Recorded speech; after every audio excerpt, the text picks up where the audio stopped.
I'm going to begin recording. Welcome to Nerd Church. Yay! Yay. As a recap, we kicked off our adventure last time with your characters encountering each other on the job as you took an assignment that paid a suspiciously high amount for guarding a warehouse in the Docks District for 3 nights. And in the middle of the third night, the warehouse was attacked. And up until that moment, your characters were all anonymous to each other, being concealed by magical masks at the request of your employer. But when the warehouse was attacked, it quickly became apparent that this was not a usual attack, because the warehouse was being raided by a large contingent of Imperial blades.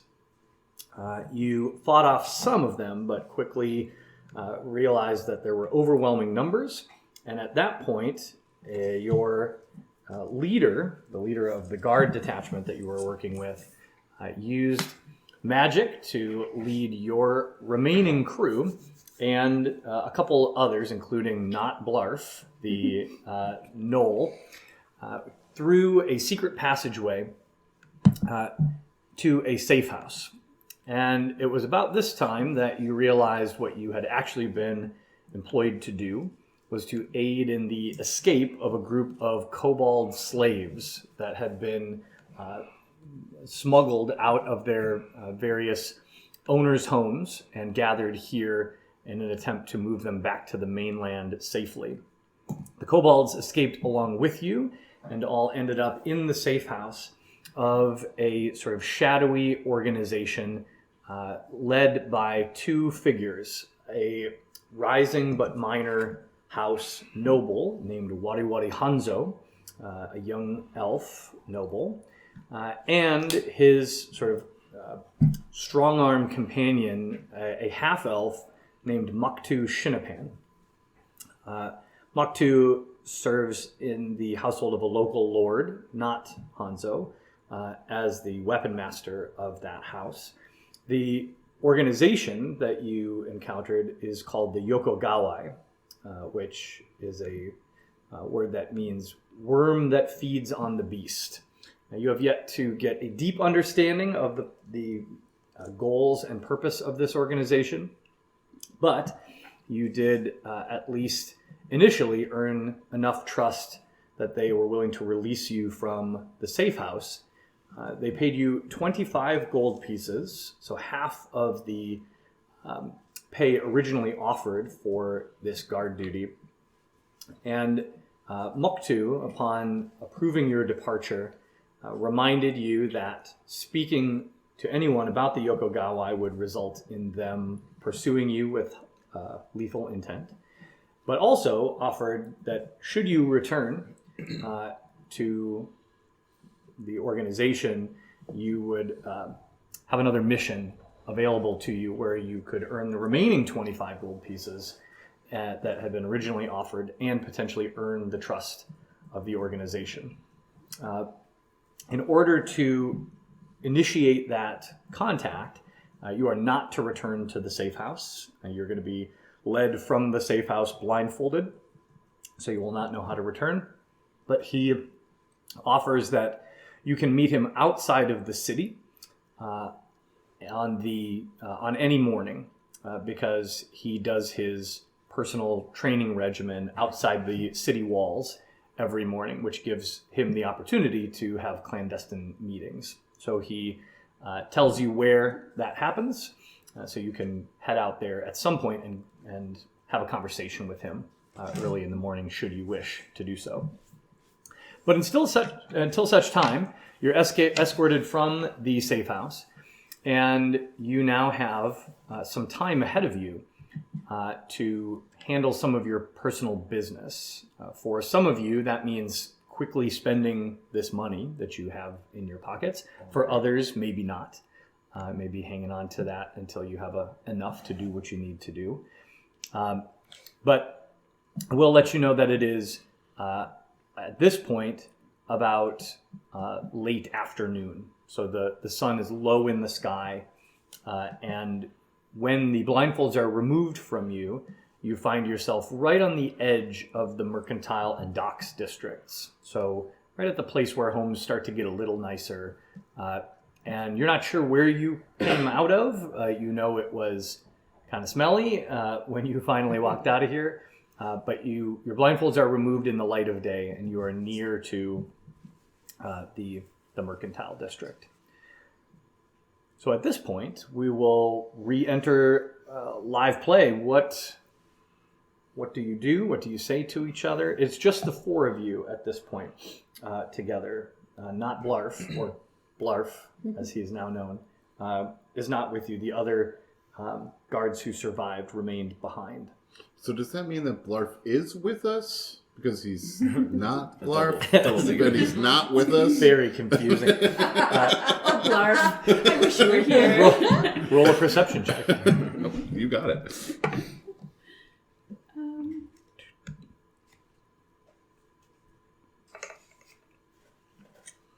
10. You don't see him. Oh, okay. But do you see Blarf? Or do you see not see Blarf? So, as a reminder, each of you may have different personal priorities that you want to look to. If you have questions about any of those things, let me know. But otherwise, what would your characters do if you suddenly had blindfolds pulled off you, were blinking in the sunlight, and as you turned around, it's just the four of you standing here on the street? Panda's a little naively excited because she's never done anything like this before in her life. And so she's like, oh my gosh. Like, she's very book smart, right? But she doesn't have a lot of life experience. So she's like, this cool chick just led us and stuff. There's this other cool chick who's done so much, clearly. There's this awesome little dude that she's like, I've never been friends with one before. She's just like feeling it. And then she has this altruistic sense about her too, right? So like, even though she knows she's really not that qualified, especially like solo style, she can't stop thinking about all of those slaves that were in that room, right? Her whole purpose for being here was to get money so that her best friend could like be free and have a better life. Mm-hmm. So she can't stop thinking about them. I'm looking for papers.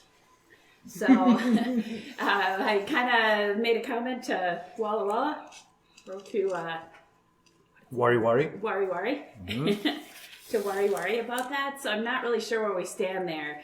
And if I'm going to have some assistance in getting these, because I have this as a top priority. I don't, and really, I'm thinking about, guys, how this smuggling operation works and where these people go. I wasn't necessarily ready to commit to it, but I'm definitely interested in how that works, especially being here not of my own accord anyway.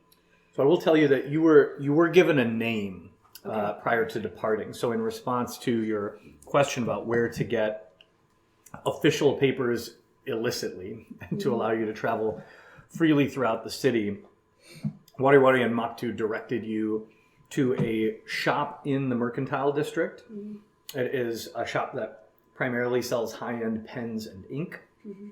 and the proprietor happens to be a forger of significant talent. And so you were told to seek out a tabaxi named Chetney. All right. If anyone would like to come along with me, I'd love to have any of you as my companions along the way. You have all fought bravely, and I feel that we have served a noble purpose today.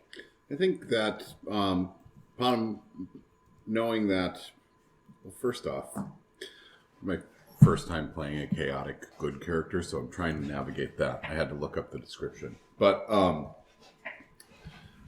he's off of the ship, and we're in a metropolitan area. Apparently he was supposed to pay this captain, but there was no collateral collected, as I know of at the moment, and so we might just, as my conscience dictates here, forget that debt. Is that good? Well, That's open to your interpretation. right. You decide. You do you. So The alignment is more meant to be a label on the actions that your character takes rather than right. limiting the actions you take. So we'll decide collectively what your alignment is as Time goes he on. asks. Yeah. Potom will go with you to collect papers. I think Air is probably very frustrated with how the whole operation went, and it was ultimately, I mean, I guess it was a partial success, but still a failure in many ways. But she's also, she knew that her current relationship with her employer was not going to last long term anyway. There's still some more promising money, and she's kind of the in for a penny, in for a pound kind of situation. Also, she's always looking for good forgers, so I think she'll also join them. Solid. Panda's game. All right. Panda's Let's do it. Pando. Well, as you are all well rested, or as well rested as you can be after a pretty traumatic and intense experience the night before, you are able to set out. As I said, it's late in the day, so what I'd like you to do is roll an investigation check to see if you can locate this shop. If somebody wants to assist, you can roll at advantage, or you can roll separately. It's cool with me. 23 is what I rolled. Just remind me how I click on it, like here. In the Is it box. the D20? Yep, you would roll Or you- roll a d20, or you can click right next to it. Yeah, or you can click it 6. itself. Gotcha. Where it's listed there. I want to try that. Thank you. Thanks.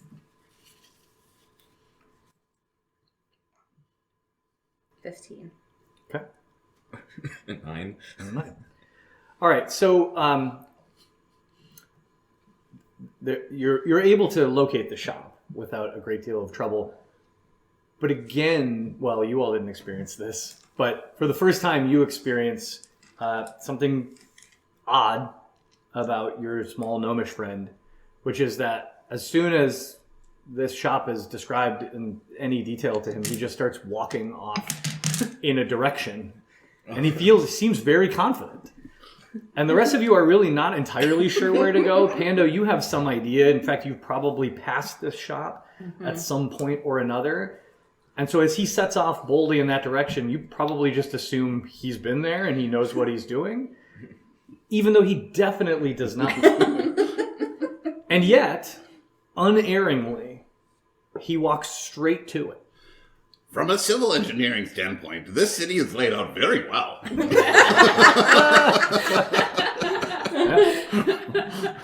So with very little trouble, and in fact without very much time passing, in less than 15-20 minutes, you're able to walk through the city streets and arrive at a small but seemingly well-kept shop with a wooden sign hanging outside with a stylized quill and ink.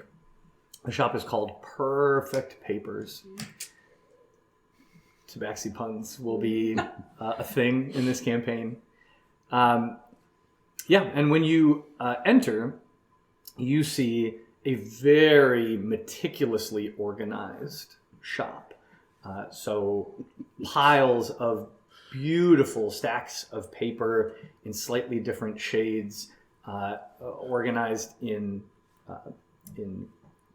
finely crafted wooden boxes and crates, an array of different quills of different sharpness of points, various inks in bottles along the wall behind the counter, out of reach of customers' hands.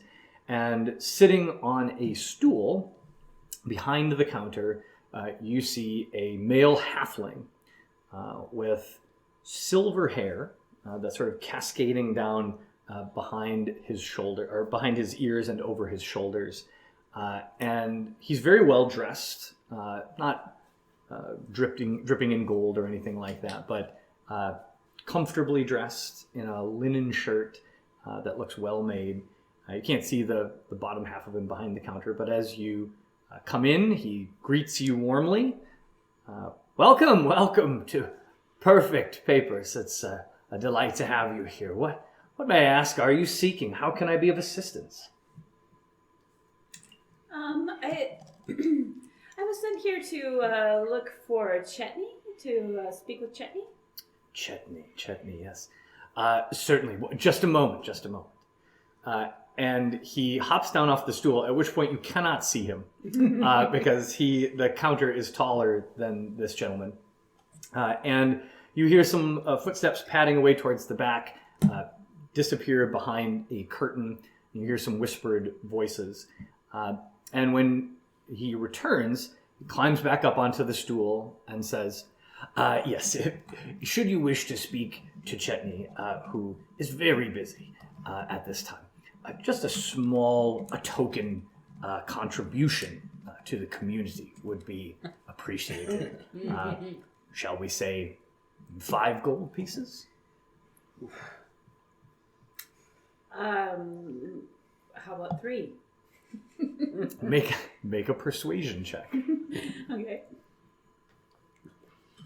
Or an intimidation check, depending on how you're approaching this. Being your pure size, I would. Oh, you've got options I do here. have- Just know yeah, it does I do. affect this. There's a Think greater- narratively about Yeah. what you want to do, and then we'll decide. No, How we're are gonna you go with approaching this? persuasion. I do have a +3 in persuasion, so. All right, charm the halfling. Oh, I have been rolling so low. 9. 9. He smiles warmly at you and says, How about 5? I think 5. We'll stick with 5 as the going contribution of choice. Guess I wasn't very persuasive there. I do appreciate the effort. I love the hustle. All right, 5 gold pieces. First of all, I'd like to know: am I able to speak with Chetney today? Is Chetney? Oh here? yes, Chetney is here. Just very busy. Right. Well, I'd be happy to pay 5 gold pieces for Chetney's time. Yes, certainly. Well, thank you. So he collects 5 gold from you, and when he does, he lifts the sort of wooden gate next to the counter and invites you to pass behind the curtain. But as soon as you step through, he slams it down again and looks at all of you and says, "And may I help any of you fine folk this day?" I'm just browsing. Lovely. Very good. Well, let me know if I can be of any assistance. The inks are available for closed or inspection, should you wish. As you pass through the curtain, Freya, you walk down a short hallway and find yourself in a candlelit room with no windows. It is brightly lit. There are several large candelabras here in the room. And sitting behind a huge wooden drafting table style desk, you see a tabaxi.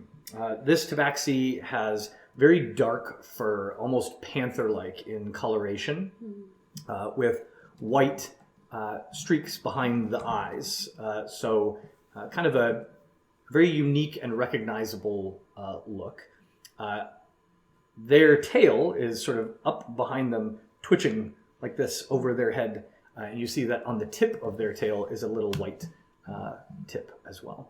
And they are scratching away furiously at something on the desk, which you cannot see, that is facing away from you.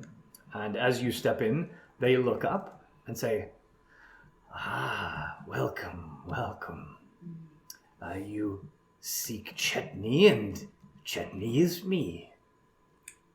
Hello, Chetney. I was sent here by someone who's a mutual friend.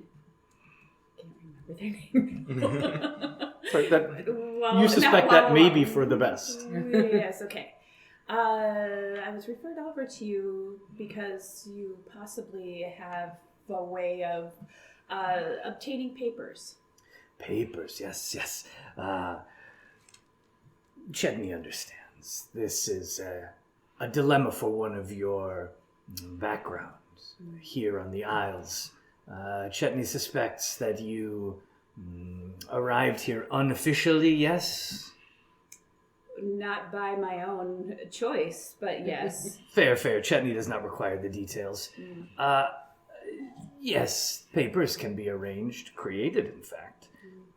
There is a sliding scale of fee, of course. Should you wish truly official papers placed on record in the hall, this is a significant proposition and one that requires additional help. Chetney creates the papers but cannot place them herself. should you simply wish papers to carry on your person, these would not hold up in court, or let's say, should you be brought in for closer inspection, but will certainly pass muster with the Blades, should you encounter them and they demand your official papers. For simple creation of the papers, Chetney asks for 35 gold pieces. Should you wish for the full service to become an official resident of the Empire, the 35 gold pieces must be supplemented with an additional 50 gold pieces to pay Chetney's help. I don't come in here without skill or without benefit to you, potential benefit to you. I will have some gold to be able to spend, but is there a way that we could negotiate for some service that I might offer you? Interesting. Chetney will consider this. However, at the time, Chetney only has need for gold. Paper and inks do not come cheap.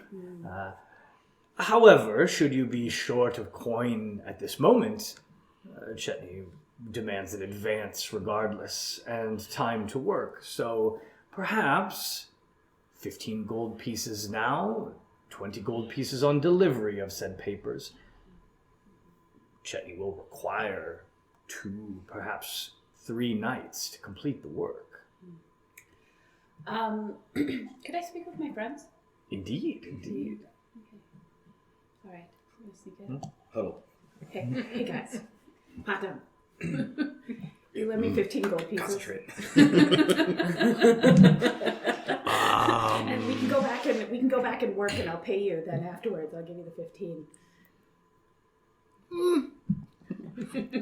Okay, that good. We'll see how this pans out. Yeah. Bottom hands over 15 gold pieces. I mean, what's gold? It's just money. We'll get some more later. She seems trustworthy. So, the other thing that I'd like to do is, so what I was just offered from Chetney is that I could have the possibility of having the paperwork filed. So I don't know, we have just met each other. We've just been through, quite a bit, over this night, but I'm not sure. Would you want to stay together? Could I offer for us to officially band together? Well, you owe me 15 gold. Well, yeah, I I'm know. going to be right here. We can officially band together. I think that there's other opportunities. I think we stand the best chance if we're together, if we decide to go back to make this money. I think we fight well together. I think that it's obviously something that's high danger, but we all bring different skills to the table here, and I think that working together as a band will be good.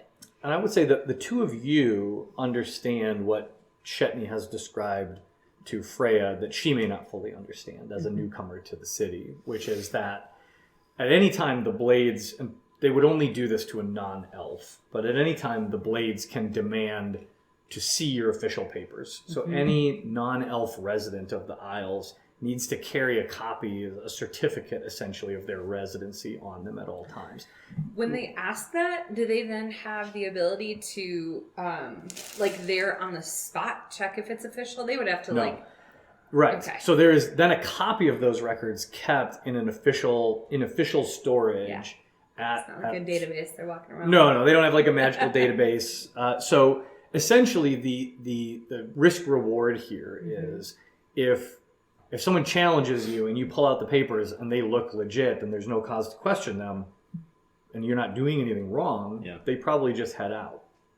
But if you get caught doing something wrong and are arrested and brought in on charges, and then they find out that your papers are also invalid, that's much more significant consequences. So this is the trade-off. So the extra charge is basically Chetney hiring someone like you to smuggle these papers in or paying bribes to get a clerk to put them in the files, Right. a copy of the papers, not to mention creating a second copy of the papers that look official. So that's basically the risk reward here. But there's probably also an understanding on our part, knowing the Blade's role in the city, that it's just a liability Right. having her not having papers Right. and even traveling with her. Liability for all of Yeah, us. liability for all Yeah. of us. Right. Mhm. Yeah, Yeah. agreed. So I guess the other thing is, do either of you have any idea about how, like, if I were to obtain these papers, do we need to go through Chetney? Would you either of you have any idea about how these papers would necessarily get filed? I mean, the rumblings I've heard just from the time spent teaching is that something about this shop was the place to be if you needed something like that. I didn't know about Chetney until now. But I would feel better if you had papers, and especially if we're all going to go back and help the slaves that we just saw. I'd be in to support that process. Air looks very frustrated about the whole situation, but like I said, understands the liability of traveling with someone without papers. So she sees it as kind of a benefit to herself, helping you. So she probably rolls her eyes and goes like, "I suppose I'll help." I love Air. I picture like I a know. permanent resting bitch face. Of like, Yes, you never get definitely. ahead because Right. there's Yeah. always something. Jesus. I think that Potamus was listening, but was kind of looking at the paper and thinking about forging of documents and how that could be done. Mechanically. Yes. Can they automate this? And like, How do you build this? How Build a can I machine. do this? I like that, yeah. Such a Sounds craft. good. Well, that is certainly. I was thinking I'd get my papers and we go, but if I could get my papers and have them officially filed, I mean, I'd be in incredible debt of my life to all three of you. If Ken you was would be also willing to feeling help. a sense of like, we just did all this stuff together. I kind of feel like she's gonna be game for like doing whatever's gonna like not only protect you but like protect She just everybody. likes to be included. She really Yes. does. She wants everyone to just be happy and okay. Insane. So what's the literal transaction here? Are So you the literal are you transaction- asking are for we- money for Yeah. the full package? Are you willing to help support me to get the full papers filed? Well, side note. Well, are you asking for us? I guess up front I'm of it? asking the whole group then. Yeah, Would you be well- willing to help me? As a little bit of a character development moment. Air looks down at her pouch of gold, and there's only 5 left. And she looks up and says she doesn't have much to contribute. And you may believe her, maybe not. Yeah. Where did the gold Well. Anyway, whether I believe you or not, it is what it is. You can say no for any reason. Yeah. You can say no for any reason. Because we're going back to get the rest of it as well, Yeah. right? 25? You'd been paid 25 and And you'd been 25 offered would be- 25 should you come back and complete a Yeah. mission for them. I have some to give now. All right. I don't know if we'll quite have enough for the full, but I can get the documents at least, and we can go to the next. And hopefully, just having the documents will at least give me a little time. Should we get stopped or should we do that we can get back here and hopefully have enough money then to get them filed. Does Chetney need the full upfront? No, well, I think I can put a deposit for just the papers, but I can negotiate and see if I can put a deposit for the actual filing too. Is a good idea. All right, let me ask. Slam. The silver one returns. Welcome, Yes. welcome. So a decision has been reached. I have enough to outright pay for the papers How right delightful. now. Chetney likes payment up front. However, I'd like to know if I could put a deposit down now to have the process started to get them filed. Yes. For the 35 gold, Chetney will begin the creation of both sets of papers. but our colleagues do not operate on credit. So, Chetney will begin creating 2 copies of the papers, and when you return with the remaining 50 gold pieces, the copies can be filed.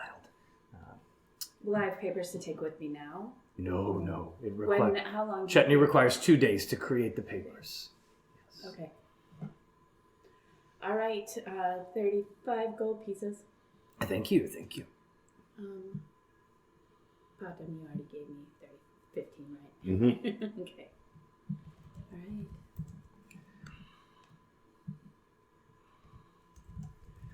Okay. To the half elf, Potham holds up a The box. halfling. The halfling, yep. Holds up a box with various papers and inks and.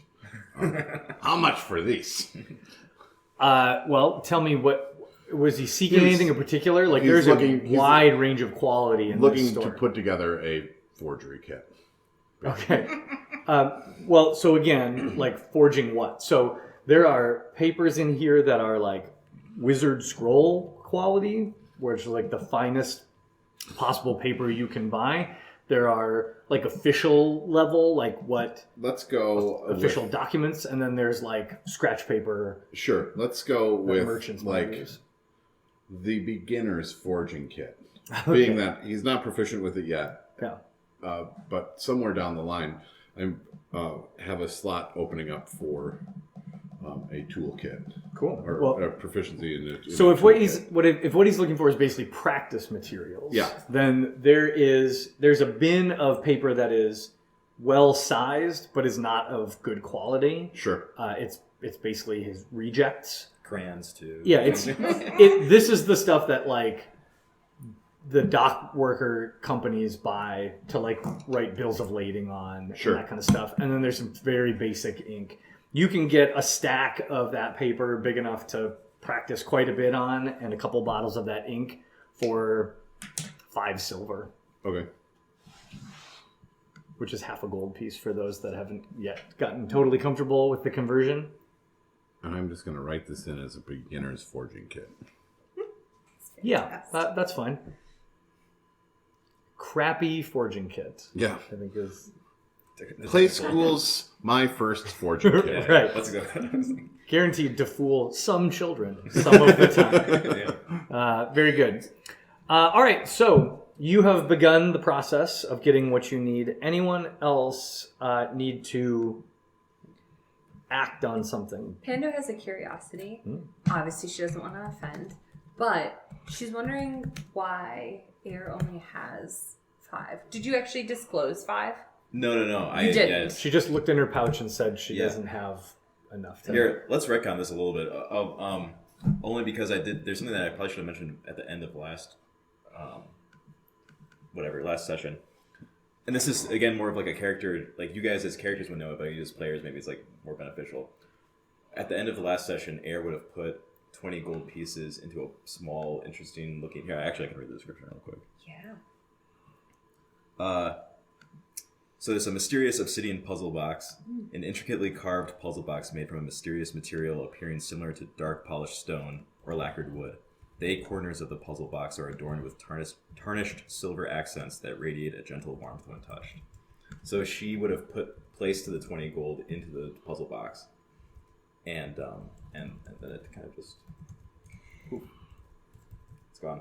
And then it's gone. It's gone. Can Panda roll anything to see if she like caught that action happening? Well, let me ask this: Yeah. Is she circumspect about this when she does it? No, is she she would've trying been- to hide this, or does it just she, happen? No, she would have hidden this. You guys wouldn't have been You in wouldn't a have even room been or close. anything. Yeah. Gotcha. Yeah, but then now fast forward back to where we were. Mhm. So she probably just says that. She probably doesn't even say that she doesn't have it. She probably would have said like, I can't You contribute. And that wouldn't raise any curiosity then. Yeah. I was only going to be curious if you were explicitly like, I only have 5. No. I would have been like, but what happened? But what? I like it.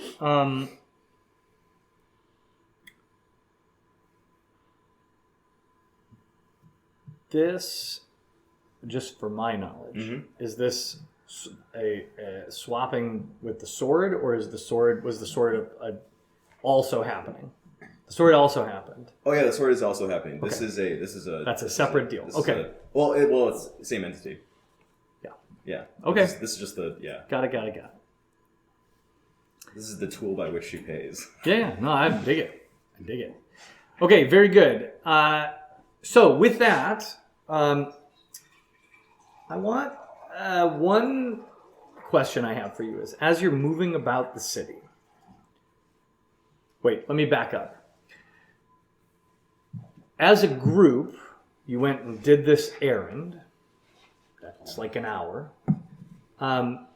There's a fair amount of time before dawn, which is when Moktu begins his daily workout. It's leg day tomorrow. How do you approach spending time? Like, are you all at this point going your separate ways to like find a place to bed down? I mean, maybe not bed down or whatever. Are you sticking together? Are you agreeing to meet back? Like, you could do anything at this point. You could immediately go to Moktu tomorrow, obviously, and make contact. But how are you spending this time? I mean, you all have various... Panda could use a drink. It's been quite eventful. Most eventful time in her whole life. Yeah. Dig it. The bottom is down for drinking. Air already has an apartment in the city because she's lived there for some time, so she probably would decline to like go to a inn or something if that's where you guys are going. And plus, I think she's committing to this whole new way of life. So I think she's probably gonna go to her apartment and kind of collect the rest of her things and anything else that she thinks is necessary. So she probably parts ways. I would think that also this is the kind of like slum apartment where you're Right. essentially paying like by the week. Right. So she's not leaving behind any significant investment. This is This is the kind of slumlord situation Yeah. where they're very used to people just Yeah. disappearing. She may have been already behind on rent. That's not unlikely. Yeah, not unlikely. Mm-hmm. Yeah. Well, it sounds like you're headed to an inn or a tavern. Yeah, I'll Could use some whiskey. Does Pando have like a favorite spot, or is she slumming it? Like, because I'm thinking you guys hang out at very different spots. Yes. And y'all have never been here. yeah. So she doesn't tell the group this, but she has a motivation for going to one specific pub, and just so that, well, I guess I should say it out loud, even though you guys don't really know, but her best friend works there. Perfect. And so she wants to check in on her best friend without obviously checking in on her best friend, because she knows it's too dangerous to go there and be like, dude, guess what we just did? But she also wants to check in and just kind of give a little, like, still working on it sort of thing. So a couple things. First, what is your best friend's name? Lily, the Tabaxi. Lily. And what is the name of the pub where Lily works? I'm going to try to get cat punny because I really liked the Perfect Papers. Oh. Is this a Tabaxi owned and operated pub? Yes. The scratching post. Yeah. Yes. Yes. It's fantastic.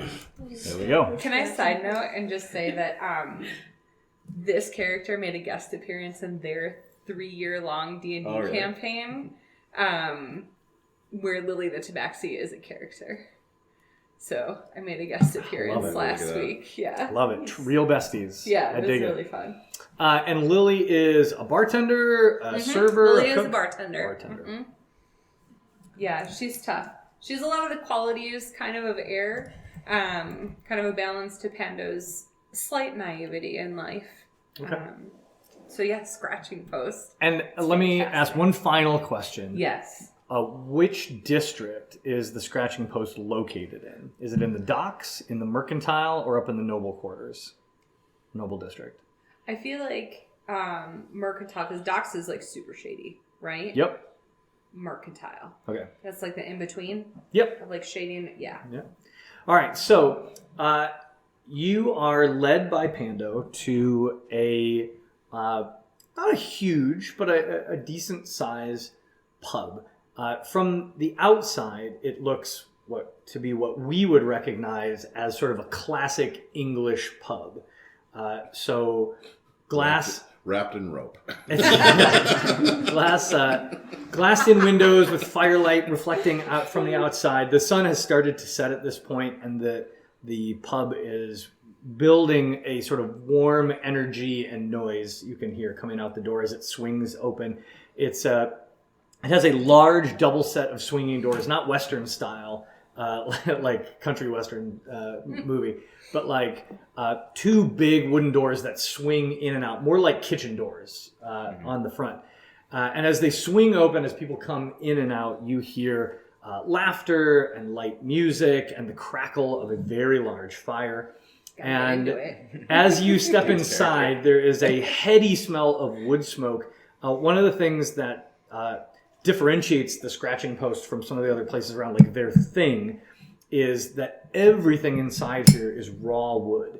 So the bar, the benches, the huge pillars that hold up the establishment, except the massive stone fireplace in the center. So it's sort of set up in a wide rectangle, and the fireplace holds the center of your view as you walk through the swinging doors. It's the first thing you see, and it is so big, easily 10 feet wide, that there are almost whole trees in there, right? Huge sections of log burning brightly, and though there's good ventilation in here, it just smells like wood smoke and sweat and spilled beer.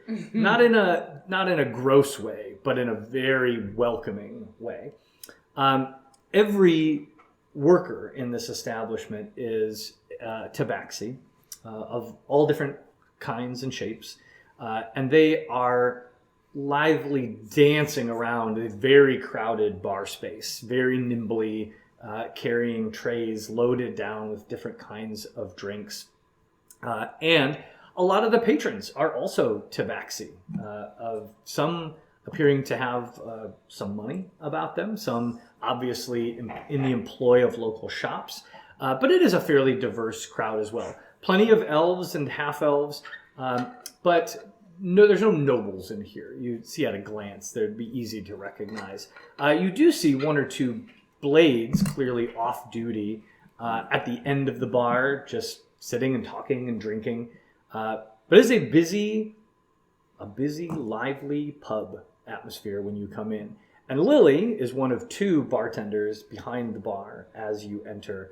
Her ears perk up as the doors swing through and turn first, and then her head. And she sees you, and a big kitty grin goes over her face, and you see her tail just kind of twitch. Come on, friends. Wait, you're not with us? Nope. Come on, friends. Lily has a fantastic drink, and I'm sure it'll be on the house for us. And we head over to the bar. I spent all my money. Right.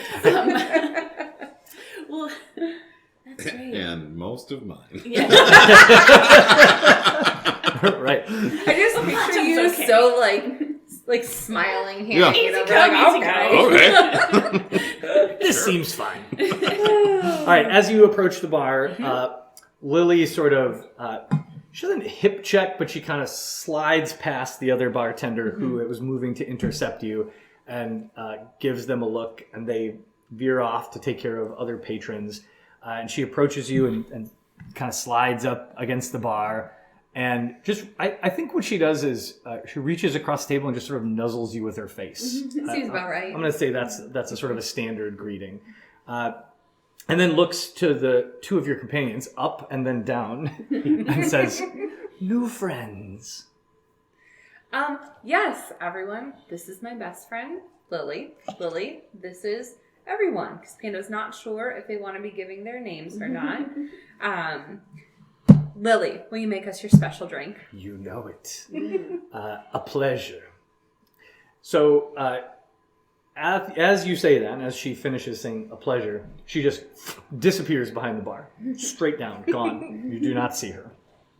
And about 60 seconds pass, and You're tall. You can see over the bar. You don't see her. No idea where she went. But you hear clinking down below the bar. And she then pops back up right where you were, slams 4 different bottles down on the table in front of you, from large to small. The largest, probably a 1.75, like a big handle, then sort of a normal sized liquor bottle, and then a couple of very small tincture bottles. She then you hear like a scrape of claws on what is clearly ice, and she comes up in each paw with almost like a snowball that she has scraped off of a large block of ice underneath, drops it into 3 glasses, so each of them is basically now a snow cone. And then she proceeds to drizzle these different concoctions over the top. And last but not least, she reaches out and grabs a piece of fruit. This is called a fire pear. And you've seen these before, all of you. They're not uncommon.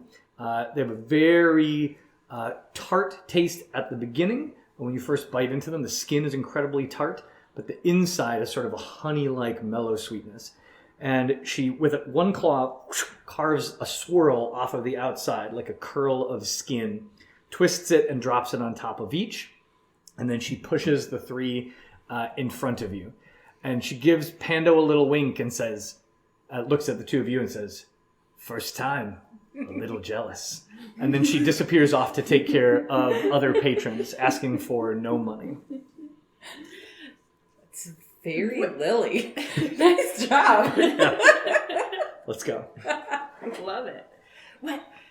So what exactly is this? I don't know, but it's very, very hot. So I hope you like fire. No. I'm more of a cold creature. Come again? Tricky cats. Tricky cats. We have tricky cats where I'm from. They're good. They are good. They are good. All right. Down the hatch. Maybe I'll breathe fire now instead of just cold. I want to go to this tavern. Sounds awesome. You're a cat dad. Of course you want to go to this. Yes. I'm trying to make voice notes here for future, because it might not be the last time we meet Lily. Right. I hope not. She's my reason. Okay, here's the question I have for each of you. You've done this before, so the question I have for each of you is, how do you approach this drink? Like, how does Freya drink a drink? She's never seen this drink before. Like, do you slam it? Is this a little Freya's sip? A slammer. Yeah, Freya's like, down feels- the hatch. It feels right to me. Yeah, down the hatch. I imagine that Potom probably is It's the a same. good size. It's yeah. like, both hands and is, I mean, down the hatch. Big gulps. Yeah. Both of you roll a Constitution saving throw, please. Oh, Jesus. Up here in your corner at the... CON? Yep. Oh my. That's a God, natty I'm rolling 1. so low. But I have a 0.4, or I have a +4, and I only got a 7. I also have a +4. So You have a 5, and I have a 7. So a 5 and a 7. yeah. Okay, so here's what happens. Pando picks up her drink, looks at the 2 of you side-eye, and takes a little sip, just a little one, a little sip, and goes... as the warmth just spreads through her body. The 2 of you go hard at this thing and immediately are choking. And how that looks for each of you is a little different. There's little puffs of cold air coming out. Yeah, there's little bits of frost coming out of your mouth. But the 2 of you side by side is a hilarious look, because you're easily 2+ times the size of this little gnome. So Other patrons notice. several people turn and look, and one of them nudges the other and goes, "First time." But you don't throw up or anything. It's just it's a lot. And I'm not sure you would want to do it again based on the initial experience. Is there an after effect that makes us that is redeeming? No.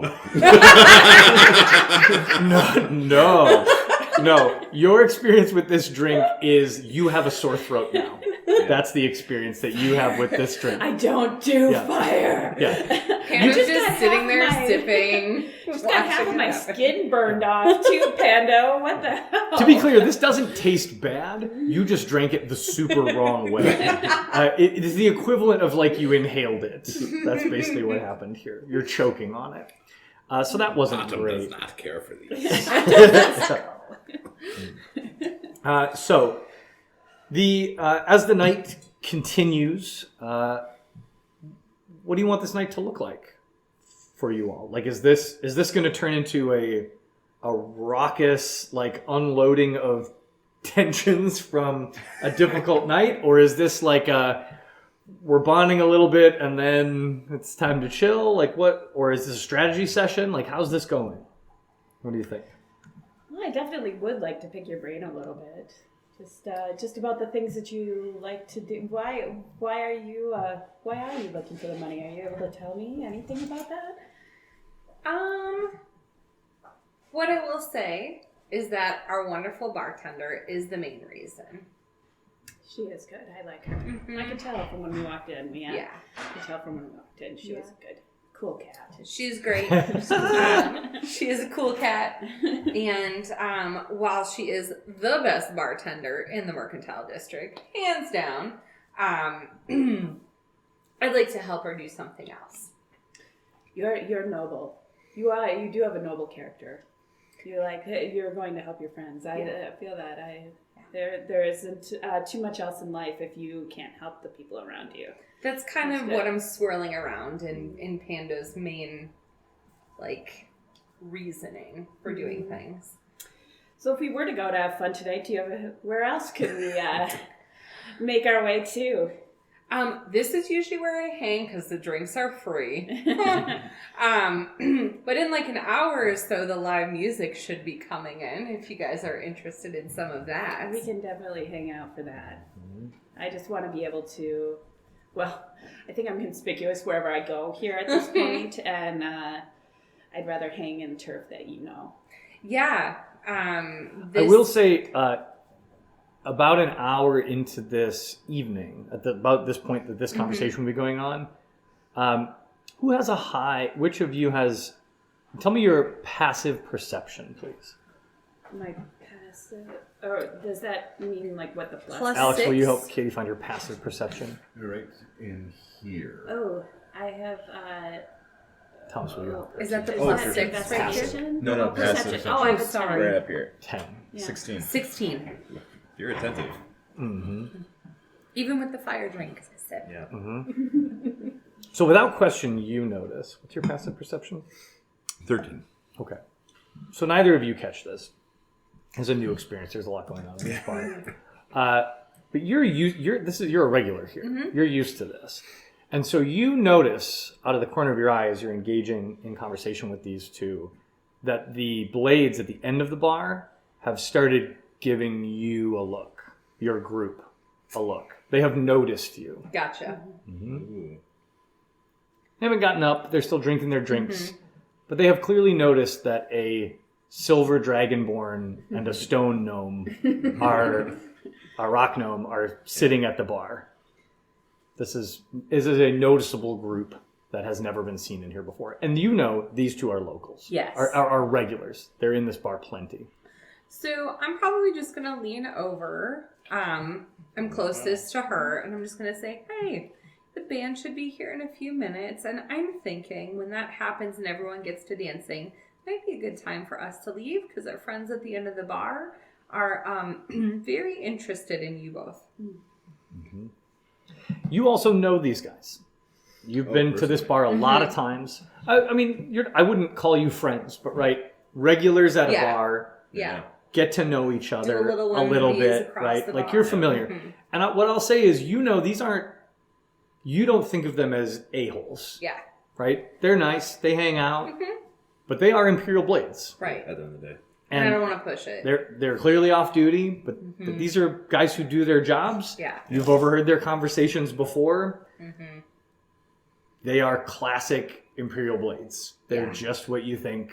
They think they're loyal to the Empire, and they have Yeah. high opinions of pureblood elves Yeah. and Low opinions of everyone else. low opinions Right. of everyone else. Right. Yeah, they're not cruel, No. but They're just working men. they're just working yeah, just working guys Yeah. protecting Right. the Empire. blue collar, Yep. smacking skulls. Smashing skulls. Yep. So that message sent. It is about the Blades order another round about the time that a small group of musicians enter from the back. There are 3 elves in this group, clearly not noble born, but they are 3 pureblood elves, one of whom has fiery red hair and is very attractive, very good looking. I mean, anyone of any race would look at this elf and just go, I'm not into this necessarily, but that is a classically beautiful elf. And he is the lead singer of this group. The other 2, one is rocking a dulcimer, and the other just has a small sort of looks like a ukulele, but it's a little more elegant, perhaps, in shape. You're not sure what the name of the instrument is. But as they sit down, the 2 start a nice little background harmony going, and in sort of gentle tones, the elf and the lead starts singing. And it is a slow building ballad. Opens with a very familiar, at least to those who have lived in the Isles for a long time, a very familiar love ballad. And this is the story, the ballad tells the story of the previous emperor, the previous Dawn Emperor before the current Dawn Emperor. So many, many years ago, so over a century ago, the first Dawn Emperor, and how he pursued the love of his life and founded the empire. It is Propaganda. a certain amount of that. Yes. It's a little ditty about Jack and Diane. Yeah, it is. Oh my gosh. It is an objectively beautiful song that is very well crafted and very old, but it is clearly designed to play to a certain part of the crowd, right? And in fact, Pando, you notice this person, this lead singer, making regular eye contact with the Blades, right? Not like, see what I'm doing Right. here? Right, but like looking over to see if they're happy, Yeah. right? Like this guy knows how to warm a crowd, and he knows which side of the bread is buttered, right? Yep. He's taking care of making sure this is going to be not a troubling night. And actually, that is the same time when you notice that the dulcimer player is not a pureblood elf. Appeared to be a pureblood elf, but your passive perception is high enough that you notice they actually have sort of disguised their ears. So they're using makeup and wax, have extended the tips of their ears, but you can see just a little stubble Yeah. down here where elves would never have even a hint Right. of like neckbeard going on. This is a half elf disguising themselves Italian. carefully. It's an Italian elf. This is an elf. There's some nerves here from this group who have clearly portrayed themselves as full-blooded elves. Yeah. So anyway, as the music swells, you see certain pockets of the room who you know to be loyal Imperial citizens, as well as the Blades, start to really get into this song. And it feels like a moment, perhaps, like a a moment of moment. opportunity. That we could slip away. I love this, by the way. This is such great world building. Yeah. Yes. I'm not even at the tower. I'm having a blast. There's like, man, I wish I was I there. just hope I don't forget all this stuff. That's the problem. That's why we're recording. Right. Yeah, exactly. So Alright. Pando kind of leans over and is like, I think now would be our go time. Let's do it. Well, I was going to order a fur and feather. I'm hungry. Maybe we Can sneak out the Pando back here. lean over to Lily and kind of give her like one of these, and Lily like grabs some Gives him snacks, a donut. throws Sure, it in sure. the Yeah, group. Some I, peanuts, yeah. I think Lily paws you some bar snacks. Mm-hmm. There's like little wax paper packets of wrapped tarts that they're basically like a pastry filled with date meat and nuts. They are saltier than you'd expect, intentionally so. And she just slides some down the Drinking bar. Right. Each of them is meal size for you, but for others they're like a quick little Scooby snack. snacks. And she kind of gives you a wink, and again the tail kind of flicks, and then she darts back into the crowd to bring more drinks. I am forever in debt to your friend Lily. If there's anything that I can do for her in the future, or if there's any way that I can assist you. As you exit, Thank I'd you. like you all to make a stealth check. But if you're trying to exit sneakily here, but you may make it at advantage due to the sort of coincidental assist from the music makers. What is the advantage? That means Oh, you you roll roll twice and Oh. tell me the highest number. Oh, very good. And hit that twice. There may be Thank a you for your setting. help. 11. Oh yeah. So Oh. 9. There may be a setting to do it like automatically, but I don't I'm know. not going to make a stealth check because Potamfar doesn't understand why we're leaving. Yeah, fine. Fine. I want to drink. The band just started. Why are we going? Yeah. Adam, we'll get you something, okay? Yeah, he's just talking. We're gonna really take loudly. care of you, Pato. We're taking care of you. Okay, so we had 11. 11. 9 was my highest. 9 was your highest, and automatic fail. So here's what happens. Trips it over. You get up and you try to make your way out of the bar, but Potham is not making a scene, but he's like, "Wait, what?" And a couple people, kind of overhear. You get up and manage to maneuver your way without bumping into people. Pando, on your way out, another regular stops you and sees you. Pando! And sort of delays you for a moment. And all of that combines to, as you reach the door, one of the blades looks up and sees you leaving. And all you see before the doors swing shut behind you is him reaching over and elbowing his companion and starting to point. And then the doors swing shut. And you And we're are, on the other side you're of it? outside. Okay. Okay, I think we need to go. Uh-huh. Maybe quicker than we thought. Yeah. Is it? Why? Is there anywhere back behind here or anything? Is there a way out that's not obvious? Yes. So if we go behind the scratching post, there is an unlit walkway. Oh, sure, yeah. There's plenty of alleyways and do the that. scratching post is not far from the docks. So Okay. here's the And question. that's where we ultimately need to go back to, right? No, we have to go up yeah. to the park, right? Where he... outside the city walls Outside the city is walls. Okay. where he does his exercise at dawn. And that's where we meet. that's where you'll meet Muktu, Right, should you okay. choose to. I don't know if you made Oh. plans to meet with Air. I said that I would meet you guys there In the morning? in the morning. Okay. Don't find me. I'll find you. So the only question I have for you is, are you heading deeper into the Mercantile? Are you heading up towards the Noble District? Or are you heading down towards How the much docks? time do we have before we need to meet them? So it's late. It's not late, but it is like 11 o'clock at night at this point. Like this part of the city, there are several taverns, and so like it's a rowdy evening right around here. But like it's nighttime. If you're gonna meet someone at dawn, it's many hours away. Like it's So I do know a way to Lily's house. She won't be there, which means we could rest there until sure. we feel like there's nobody curious about us, and then we can make our way to the park. Yeah, that's fine. Yeah, let's do it. So Lily lives down in the docks district, and in a simple flat, nothing fancy.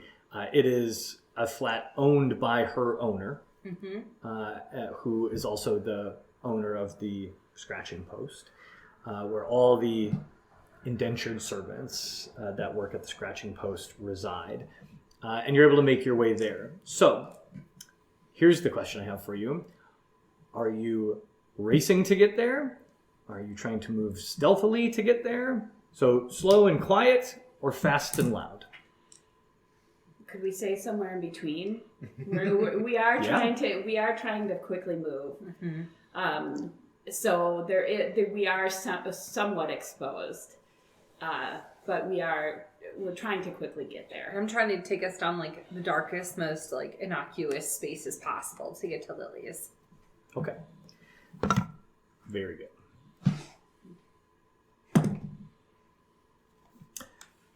All right. Make a stealth check, everybody, please.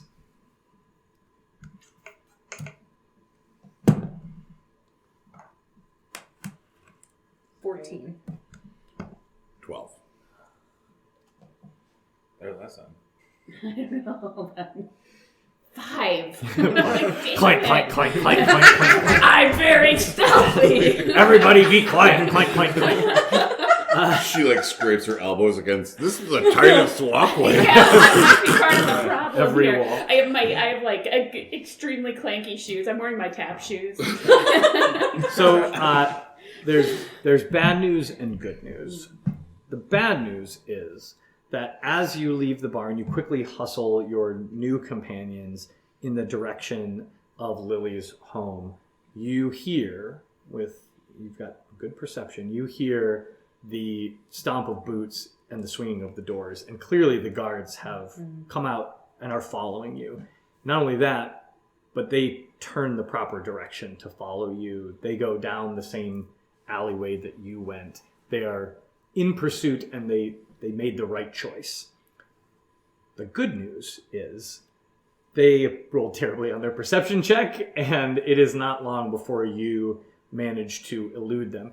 Even with Freya's clomping, the two of you manage at a certain point to pull her aside into a darkened part of the alleyway and sort of tuck yourself into a shadow. And you watch as the two blades walk right past you out into another open, well-lit street. Terrible perception. Very bad roll. Yeah, they rolled a 3. They've been drinking a long time. Yeah. I mean, they'd been there for a minute, but when they step into the street, they look at each other, kind of shrug their shoulders, and turn around and head back to the bar. So without any additional trouble, you make your way to Lily's flat. This is a flat that she shares with several other tabaxi. It's not anything fancy, just a couple cots. No one is here currently, and Pando, you know how to get in. There is no key, but there's a sort of a hidden little switch that you flip, a little latch to get in. And you're able to kind of chill out here for a while if you want. Can I say too that Freya is really comfortable with tabaxi, because there are tabaxi where she's from, if I'm able to say that. And she does. There are some tabaxi that live around her clan that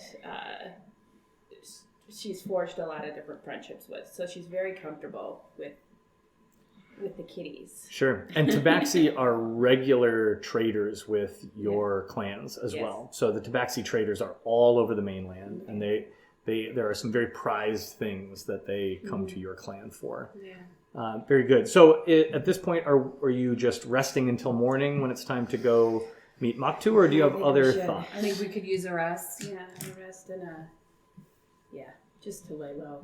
Okay, very good. I had to reset my router yesterday, and I just noticed I pulled it out, and the antennas just have huge gouges. marks. Yeah. Cats are the worst. How many cats do you have? 2. Yeah. Double trouble. I always have to put my leather boots up so the cats don't get them. I get to my mom's yesterday, and I take them off. And all of a sudden, her dog comes out with one of my boots in her mouth. I'm like, absolutely not. We don't do that. Absolutely not. No. These used to be my good boots. So Marshall's new thing. So I have this new cat who is 2 years old, very full of energy. He's a huge cat. His paws are like this big. I think he's part Maine Coon. And he loves me. He loves me. Have you ever had a Maine Coon before? Yeah, They are very, we had a they do become very attached. I have Yeah. I have a 6-year-old Maine Coon, and he cannot not be in the same room, Well, and he that's just lays here everywhere. like a shawl. Well, I go to the toilet. The cat sits on my lap. I go, Mhm. and so then in the middle of the night, he always decides, like at some point in the middle of the night, that he just has to like touch my face Yeah. everywhere he can. So Yeah. he like rubs his face on my, that's what I wake up to. And They're I'm like, so oh my God. loving. And then he's like laying on my face. I'm like, just not on my face, man. They need I know. it. Homer will like put his nose in my ear. And He, go, he curls up, and I'm like, dude. It's been 16 years, so now I'm used to it. But We cannot tell So- my wife this. Just to be clear, yeah. she has telegraphed the idea that she wants a Maine Coon. I have after had Jack's- cats my whole Yeah. life, like Yeah. every I breed, love them. and It's Maine not- Coons are It's the not happening. kindest, most loving that I've. Sweet. Yeah. We might as well get a bear. They almost got a dog this last fall. Yeah. But that lasted a couple of days. Mhm. Wow. Or last spring. Luckily, this is how our he overnight lays. puppy experiment was Oh. He just exactly what folds. it needed to be. And you do it to you To too, keep like me- He comes up I think it was the sometimes fifth and, like, poop lay on the down floor here, episode put that it on convinced my her side. It's just so that it wasn't a good it's choice so for they us, are for our family. so sweet. Well, we've already lost so much for listenership of our Nerd Church podcaster. Oh no, we'll edit it out and we'll make a separate sidecast that's New like side- Pets of Nerd Church. Pets of nerd. The Pets of Nerd Church. So, friends, you arise early. Fantasy alarm clock, I guess, or something. Probably all of you are used to getting up fairly early for Bottom various has a reasons. alarm clock. For battle. Oh yeah, Bottom definitely has an alarm Yeah. clock, for sure. Clockwork alarm clock that he makes every night. Yeah, he just makes it new, assembles it new every night. We're like, oh, that's where that ticking was coming from. So just before dawn, you arise, and it sounds like you're all making your way outside of the city walls to the place where Mach 2 mentioned.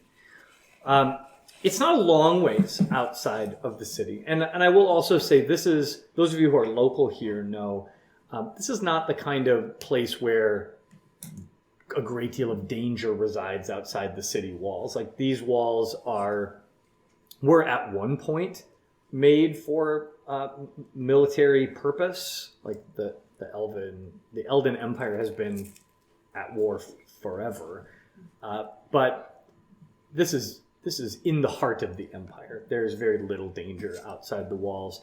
There are farms and some what you would call noble country homes, little cottages that are used as like getaways when they want to go riding or on a hunt or that kind of thing. It's a very pastoral area. But the place where Mach 2 does his morning exercises is a hill a little ways off in a fairly heavily forested area. So there's sort of a clearing that is a grassy hill. And at the top of that hill, there are a couple of broad, flat rocks. And as you come through the woods and out into the clearing, you look up the hill and see Mach 2 there. He is standing on one of those broad, flat rocks. It looks like shale. And he is shirtless and wearing just leather breeches and is once again barefoot, as you've always seen him. And he is going through very slowly motions with the sword, the one-sided, one-bladed long sword that he had on his back. You may feel free to picture a Japanese katana when you picture that sword. It is almost eerie but beautiful. This is a blade dance that you're watching, and it is very slow but graceful. There are many points at which he is posing in positions that look like they must take incredible core strength and balance, up on one foot or even slowly leaping through the air, spinning. He is glistening in sweat, drenched even this early in the morning, and his long top knot kind of whips around occasionally as he executes one of these slashes. And the moment you step into the clearing, he doesn't stop his dance, but he does turn his eyes towards you as he's in sort of mid-exercise and continues as you approach. Is Air back with us? Yes. Oh, well, yeah, I guess it's easier just to say that, yeah, we are. Yeah, so About I think the same time. perhaps you would meet in the woods on your way Yeah. up. And so as you gain the top of the hill, Moktu finishes sort of a last turn and slides his blade into the scabbard and sets it down on the rock. He grabs up a towel and sort of towels himself off and pulls a shirt on. As he does, you notice that the scar that runs down his jawline is not the only scar on his body. He has several across his chest and back. Those of you who don't have a deal of experience in battle may not necessarily recognize them, but Freya, you recognize something that almost certainly was an arrow or a crossbow bolt. At one point, you notice a couple of pretty heavy slashes that probably came from rough bladed weapons like a scimitar or an axe. This guy's seen some stuff, and it's obvious. It's made marks on his body. There's evidence of that. You know, he'd be such a great subject for fanfic if this podcast ever gets launched. Oh yeah, start drawing, people. Start drawing. I could have fixed him better. I don't doubt that at all. So once he is dressed, the blade goes back over his shoulder, and he turns and faces you and greets you. And he says, "So, you have returned. Apparently our relationship is to continue. This pleases me. I think you have seen how important the work that we take on is to the very real people of this land. Are you ready to help us once again?" We're ready. We're here and we're ready to work. We do not expect you at this moment to work for nothing. And as I said, you were promised 50 gold. Though you did not complete the mission successfully, you will have an opportunity to earn the remainder. 25 gold pieces will be yours upon the completion of this mission. And, should you choose to accept it, full entrance into the Yokogawai, the trusted circle. And this is where his sort of serious face shifts just a little, and you see almost a little bit of vulnerability here. He's clearly upset about something. There's not much there in his face, but just a little bit. And he says, "There's a young man, a member of our group, Tonbu, who has gone missing. Gosh, these names. He's just a kid, but he's been helping us for well over a year. And he does good work. He's capable, even though he can't be more than 12. He's been living on the streets and the docks for a long time. His task was a reconnaissance mission. He was meant to enter one of the noble households and return with important information. But he is now over 12 hours late in returning. We are deeply unsettled. We ask that you enter the sewers, which were his means of egress, and track him and return him alive, I hope. Or bring back the results of his mission and evidence of his death. Either of these will result in the successful completion of your mission and your payment. But if you can save him, please do. You should be... Go ahead. I was just gonna. No, I was. I was wondering if it was worthwhile rolling an insight check. Do it. Always worthwhile. Oh my gosh, my rolls have been terrible since this campaign started. Yeah. Saving them up. Yeah. Shoot, what was I doing? Insight. Sorry. Yeah. 10. He's tough to read. I mean, this is a guy with a gruff exterior who doesn't give a lot away. But you're reading some emotion here. It seems as if he cares about this kid and his well-being. Could I roll an insight check? Yeah, also? go ahead. Yeah, just as a warrior, I'm connecting with that. Yeah. 17. Maybe a father-son kind of dynamic or something. Yeah, so with a 17, you feel a genuine fear from him. Not fear, I mean, this is a tough warrior who's been through a lot. Doesn't fear for himself. He's not worried about himself, but he's genuinely worried about this kid. And this is not just a mission in his mind. Like, this kid should have been back, and what are we going to do? Right? Like, or what am I going to do? Which makes sense. That is sort of a foundational, trait of Freya also, is that she genuinely worried about her people that she was fighting for. Yeah. So she... Yeah, so you vibe on this. Like, this to you, this feels like a commander who sent someone into a dangerous situation, who cared a lot about that person and their well-being, and now feels personally responsible for the fact that they may be at risk. That's what you're picking up here. Well, we will find him. We will find him alive. We will find him. Oh, that's a lot of promises. Yeah, that's a lot. With everything that I am, I will put into finding him. I would be grateful. You should depart at once. The entrance to the sewers you will find hidden behind the vines at the southern end of the Hinshi Promenade.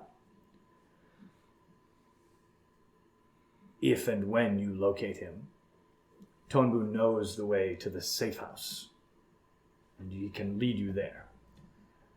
Should you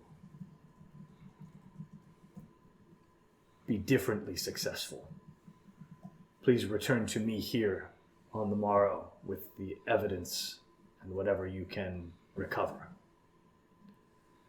And now I must depart. I must train the young master today. Before he departs, can I ask which noble house? Which noble house what? Wasn't there one that he was specifically... The one that Tonbu was sent to infiltrate? Yeah. You may not. Can I roll something to see if I can change his mind? Sure. How are you trying to change his mind? Describe how you think you would be trying to convince him. Well, again, Panda always comes from, knowledge and information, right? And she is totally behind Freya in her bravery, but she's also I feel like we could use some more information on this task. And so if we're going to be successful, it would be helpful to know where we should be aiming ourselves, which of the houses he was supposed to be infiltrating. Roll a persuasion check. Okay. And that's just hitting the little thing next to it, right? Yep. I'm moderately persuasive at 13. He tilts his head a bit and says, I understand your desire to know more. However, we are not yet at a level of trust where additional information outweighs the risk. Do your best with the information you have been given. It's a need-to-know basis. Right. The boy entered the sewers in the Mercantile and should have returned through the same entrance. Do your best to retrace his steps and find what you can. And now I must go. And with that, he turns on his heel and marches off down the hill.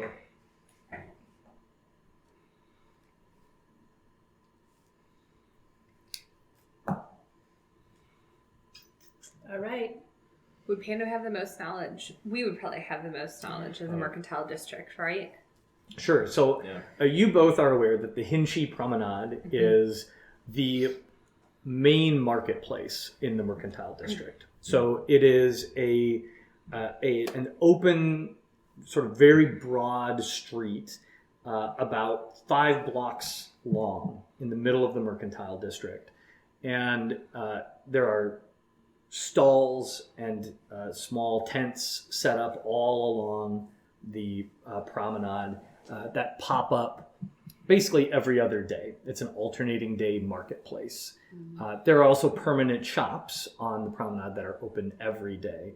But the stalls and like people selling things off of rugs and whatnot are strictly enforced on an every other day basis. So some days they're very busy, other days it is a little more mild with just regular foot traffic.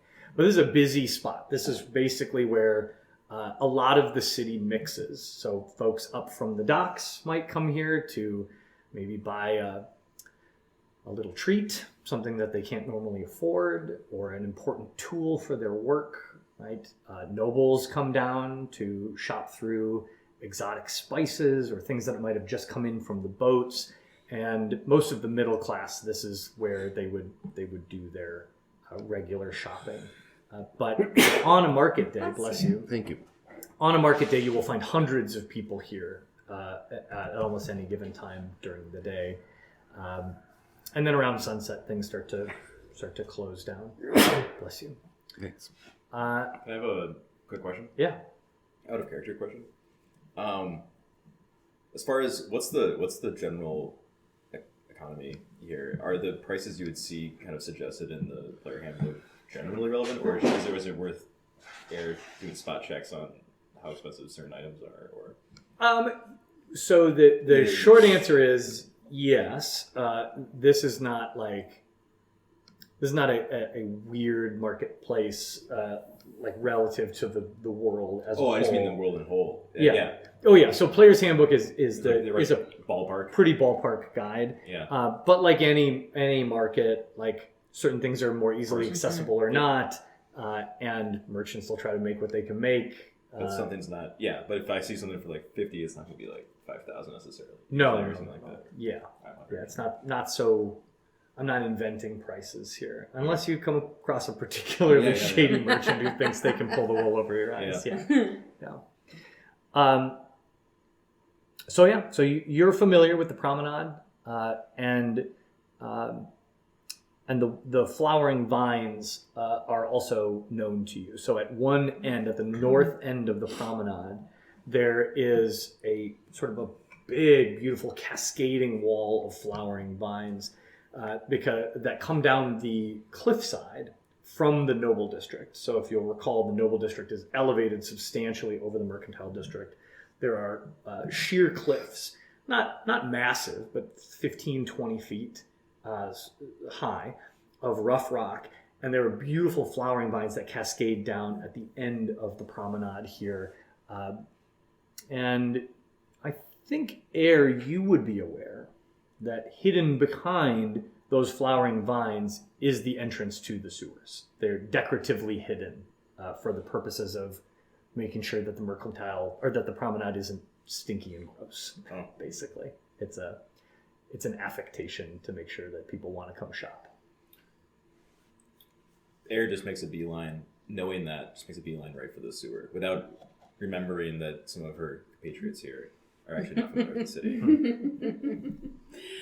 I'm very quick. I can keep up. I like it. Clank, clank. I feel like, I feel like I would also sort of know that was behind there. Just no, yeah. It's just, you didn't know, but like it makes sense. Makes sense. Where else would you put it? Yeah. I feel like so many things just make sense to you. You're like, So if you head straight there, you are arriving in the promenade mid-morning. It's probably by the time you get back into the city and make your way there, it's probably 8:30 in the morning, in that range. The sun has risen, and all of and it is a market day, and all of the merchants have their tents up, their wares out on display, and the morning shoppers are out and about. So you see household servants with large baskets starting to gather fruits and vegetables and different things to make the meals for the rest of the day. You see a couple of wealthier, sort of noble-looking folks patronizing establishments selling exotic spices or interesting artifacts from foreign places. And you see some small shops carrying weapons of various quality, different sorts of clothing, all kinds of very interesting shops in this promenade. But it is busy out here. There's already a lot of people around. And one or two small patrols of blades making their way around the promenade. They're in pairs, traveling two at a time, just strolling about, saying good day, nodding to the nobles as they pass, maybe picking up a cup of very strongly brewed tea for free, no doubt, at one of the local establishments. So not a lot, but you see at a quick glance, two of those pairs, so a total of 4 blades, just sort of making gentle rounds in the promenade. Air goes up to the flower curtain. Okay. Discreetly, just standing, Yeah. leans up against the wall. There's like a low stone wall about 2 feet high in a broad semicircle around the flower curtain, and it's not a fountain, but it's basically like a shallow pool, and you see a couple of copper coins in there, that kind of thing, and you can hear just the slight tinkling of water there. And so you could, you're not the only one like sitting on that stone wall, perhaps just hanging out. There's a weapon shop next door, right? So I just am casually browsing at the weapons shop right next to there, but I'm keeping an eye out. And what's that? with your no money. I don't know.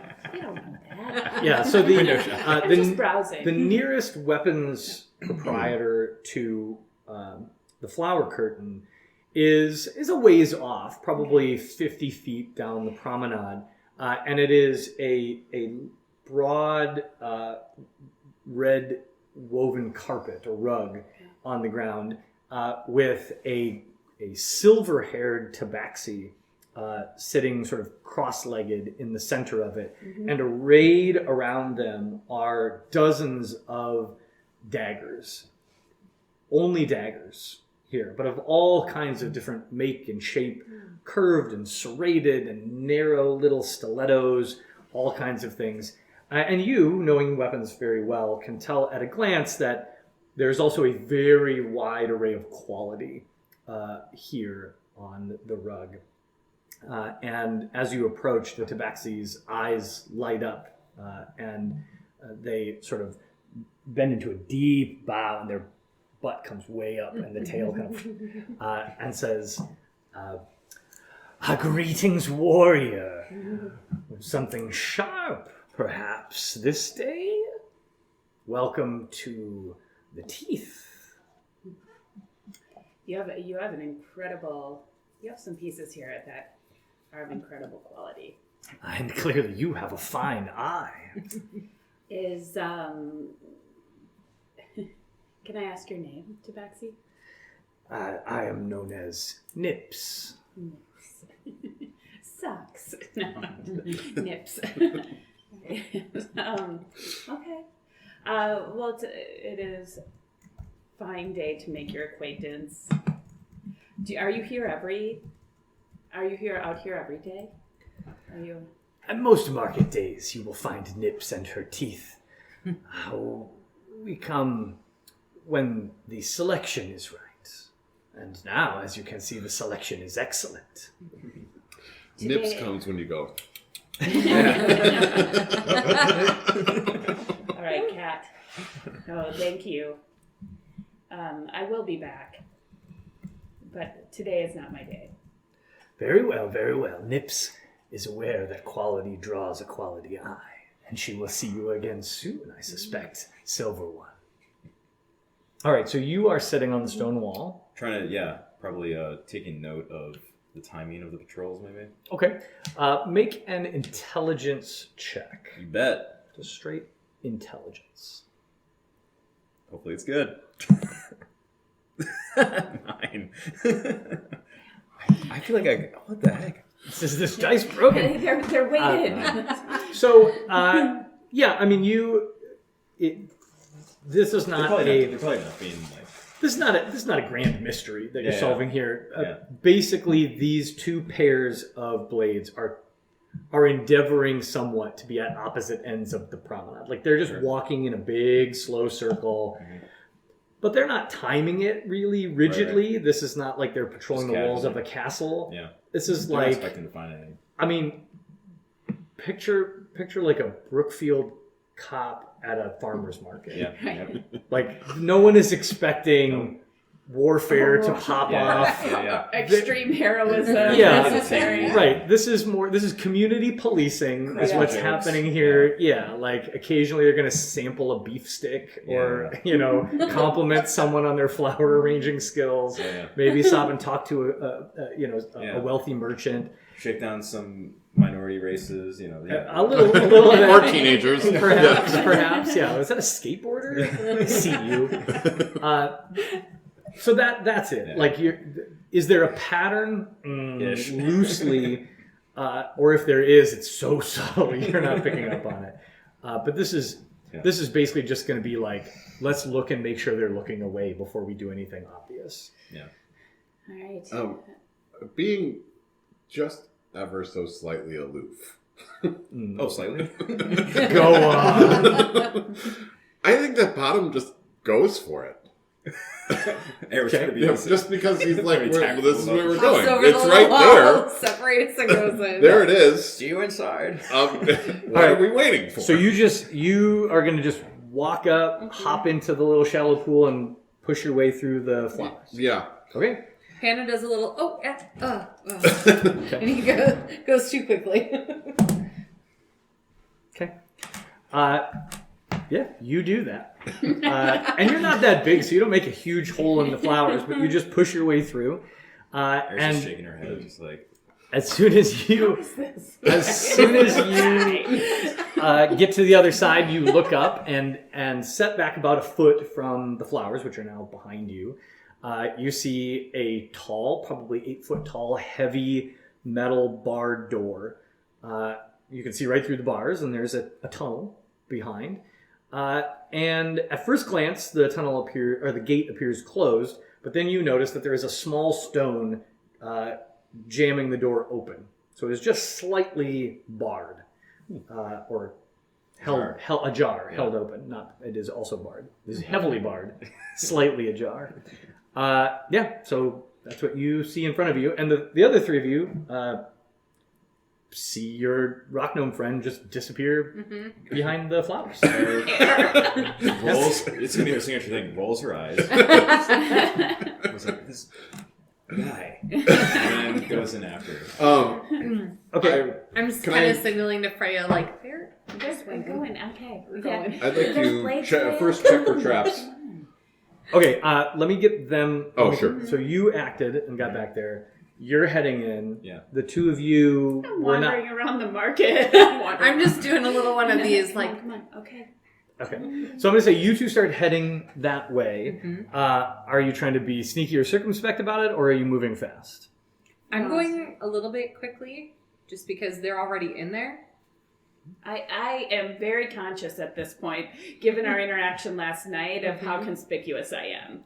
And so I don't know how stealthily I can possibly move toward this way, but I am making every effort to not be noticed. So I would like you to make a stealth check.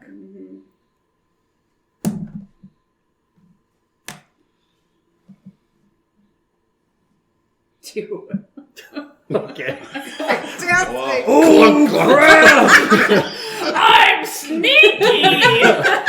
So Everybody! I'm going over there! So Don't have. I don't think it's that. I don't think it's like that. I think here's what I think happens. I think as you see Panda waving you over, you try to be circumspect and start heading in that way. But Nips, seeing you depart, doesn't want to lose a sale. And now she's behind you and sort of on you. But, walking right in front perhaps, of me. and she's holding a dagger Her out tail in is front of you, whipping like in front of you. perhaps Rubbing your- her against your legs. I know, I'm tripping over. Perhaps your eyes missed this piece, silver one, right? And yeah, Takes 2 steps forward and you're stops. through Okay. with no problem. Are you waiting? Yes. You're waiting. Okay. I'm like right by it. I may need your help. Yeah. They rolled really poorly on their perception roll, but not that poorly. And so you have drawn the eyes of 2 of the blades, and they're just looking over. Pando, you know that the blades have caught her, have caught their attention has been caught. Freya, I want you to roll a perception check and see if you notice. Do you have any kind of spell that'll just make them mad? Perception. Not really. 16. I could overreact. Okay, yeah. So both of you know you've been pegged at this point. That the blades have seen you. But there are 2 or just me? Both of you see that their eyes are on you. Like several people have looked over at you now, and they see this big, tall, silver dragonborn. Is it just 2 Tripping blades over that at have the back. noticed Just her? 2 blades that have noticed, that are nearest, and they're still probably 50, 60 feet away. Yeah. But they've turned. They're not walking in this direction or anything, but like they and several other people and shoppers and other people have looked over at the commotion that has begun around you and Nips. So I just sort of squat down at this point. I don't know what else to do. I'm just gonna squat down. Okay. I'm gonna talk to Nips. Eye to eye. Listen here, cat. Does Panda recognize the 2 blades as the 2 blades who are also at the pub that she is familiar with? No, these are not the Are same. you sure? I'm very sure. Yeah, you are very sure. These are 2 different. Completely unknown. Yeah, you're not familiar with these blades. Just squat down. Yeah, I'm talking to Nips very intently now and Okay. quietly. Fair. Just take I take would be the. interested in this dagger. Oh yes, here. Let's talk about this. So Nips is eager now, believes she's on the cusp of making a sale and leans in and brings forth a dagger of sort of a dark steel finish. It's a very attractive, this is a high quality piece and is eagerly bantering with you trying to make a sale. Are you gonna buy the knife? I would love to buy this knife, Nips, but here's the thing. I'm going to level with you right now. I'm not buying it from you right now. But if you back off a little bit, I will come back. And I haven't seen anything like this so far in the since I've been here. Make a persuasion check. Okay. Based on how you're approaching this, it sounds like you're trying to negotiate Nips into leaving you alone. And Panda's getting some ideas of like how to potentially distract, considering her friend is not being very persuasive. Just a matter of time here. Yeah. I have a +3 for persuasion, but unfortunately I rolled a 1. Oh dear. Oh dear. So Well, far. this is going to get interesting. This is going to get interesting. No. Nips says, "Of course. Perhaps the silver one is just short of coin at this moment, but Nips has keen eyes as well. Perhaps one of your friends could assist you with a loan. You, a friend of the silver one, perhaps you could help." She's very interested in this dagger. And now Nips is waving you over very visibly to come and join the conversation. So Panda's trying to quick think here. There are She's a like, dozen okay, sets of eyes on you now. 2 are already in the tunnel. I'm clearly having to go over here. So I'm going to start making my way. Potentially, does Pando see a dog sitting next to one of the shops as she's headed toward the Nips stall? A dog. Yeah. Well, let's see. She does know how to freak out a cat. Pando does not see a dog. Are you sure? What about a fuzzy toy? All right, so Pando makes her way over there. And she squats down next to Freya because she doesn't understand what's happening, but she's trying really hard to make sure they can get out of there safely. And she asks Nips what it is they're talking about because she just sees Nips doing this. Yeah. She hasn't heard the conversation, right? She was too far away.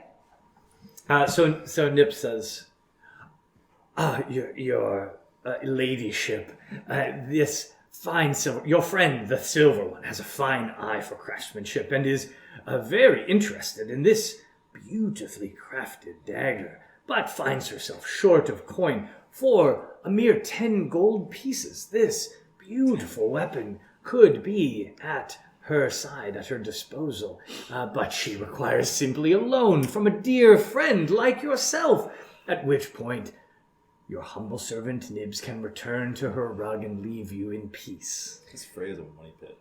Right. Freya's a money pit. Freya's feeling Nibs, this is truly beautiful. I knew you would agree, your I ladyship. so agree. However, I left all of my gold with my best friend, who is the bartender at the Scratching Post. Do you know her, Lily? Are you familiar? Roll a persuasion check. Roll a deception check because you are lying to this. I am lying. Yeah. I have +0. Sweet. I'm excited to see how this goes. I am thrilled for a hard 9. This has been a series of so many good rolls. This I know. Is going so well. We're going with 9. Hannah's not accustomed to lying. This is a little new for her. So, you see Nib's tail sort of droop and her ears flatten, and she just looks at you and says, "No, I don't know Lily." You should really get to know her. She makes a wonderful drink. This is where at this point the conversation the tone shifts just slightly. And Nips has read both of your emotional temperature a bit and says, perhaps we could just make this a little simpler. It appears to Nibs that the two of you are interested in ending this conversation in a quieter way and perhaps not drawing any additional attention to yourselves. And at this point, the beautiful dark steel dagger disappears into the belt, and a much less high quality, a very shoddily crafted dagger appears to be made of bronze, perhaps, brushed over with some sort of coating that makes it look almost like steel, not super sharp. It says, perhaps we could just conclude this transaction for the 10 gold pieces that we had already negotiated. And Nips could find her way to strike up a conversation with those blades over there. They look interested in fine craftsmanship themselves. Panda does not like to be taken advantage of. And at this point, Freya's starting to get a little ticked, frankly. She's That's good. I like it. I am highly insulted as well. Well, I would just like to say, what kind of business would you like to do in the future? We can do excellent business together in the future, Nips. And you can let us go. You can let us go easily and quietly, and we can see each other again, or we can never have any business together. Or I could yowl very loudly, and perhaps your business here would be at an end. I have papers. Who are talking around town about me not having papers? You're feeling the lack of leverage. I'm feeling the... So Panda's pissed. Sure. Yeah. She is so upset by this guy. Because she has... I feel like she's going to do something rash. Excellent. Yeah. Excellent. And Freya's right there, Yeah. too. And I'm Freya's feeling a got, little like, empowered an- because she's very strong, and I'm like, And Freya's thought, you know what? There's only 4 blades here, right. so I'll just murder everyone. I'll just go into a rage and kill them all if I have to. Right. Yeah, And but it's- Hannah's also aware Tons that of like more. Freya is capable of this, so she's weighing her options here. Like, how many people should get hurt? Can we get away? What's Pando doing? I feel like Panda is going to do something potentially stupid and throw her in Tangle so that she and Freya can run. Okay, so you're casting a spell. Mm-hmm. Casting Entangle. Let me make sure. I'm really new on the spells, so let me just make sure I understand. I did my homework. But this does not harm anybody. It essentially prevents people from easily moving within the 90 feet radius, right? I believe that's true. Let me read the text of the spell. So, It's like the so- two backs got tangled in a ball of yarn. Right. That's yes, kind of what I'm envisioning. this doesn't do any damage. Right. I will tell you when Panda would know this. Yeah. This is a very visible spell. Yeah. Okay. Yeah. And so, one thing, I don't know when we would roll an athletics roll, like how that comes into things. But if she was going to throw a spell, do I roll an athletics roll to see how fast I can run in while everyone's watching the ruckus? Right. Well, so here's the question. Yeah. Pando's intent here is to trap Nips. Mm-hmm. And presumably the blades, because it's a 90-foot It's radius. No, it's a yeah. 20-foot radius, but you can cast it 90 feet away from you. I So gotcha. you can center it Okay. 90 feet away from you. I gotcha. So what will happen if you choose to do this is that vines and weeds and undergrowth will burst forth from essentially the cobblestone and dirt Yeah. that this promenade is made from, and will engulf whoever is in that range, potentially trapping them, but definitely slowing their movement. So Panda turns to Freya. I have an idea, but it's very, very conspicuous. So either we can run. We're going to create a diversion and then we're going to run. That's what I got. That's all I got. Okay, Nips, who can hear this conversation, is going to... Panda's new to this world of Yeah. like. Here's what we're going to do. Roll initiative. I roll initiative too, or Yeah. Yep, the two of you please roll initiative. This is all the fun stuff. I mean, this is unexpected and delightful. Wait, Yeah, agreed. Yeah, it's a little where's aggressive. initiative? I'm sorry. I thought your bad rolls were going to cost you some gold, and Where instead is you're going to initiative? jail. I like So it's great. Yeah, we're gonna do a jail breakout. Oh, that's right. Oh, that's right. It's initiative to find out who goes first. That's right. I'm so sorry. Where is initiative on Oh, this? It's Right next next to your the armor class. Yeah. Yeah. I have 4. Okay. I have a 9. 4 and 9. It may not surprise you to know that Nips has quick reactions. Cat-like reflexes. Yeah. Weird.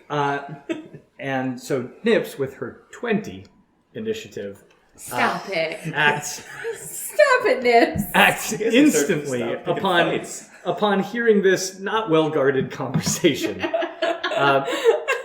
Leaps into the air and sort of does a cat twist and lands on all fours in the center of the promenade and just yells, "Blades!" Oh my gosh, you guys. Just yells. Should we run? Oh, we're running. Okay. Question: to where? That's a good question. Sewer. Right? Oh, They're all perfect. looking at us.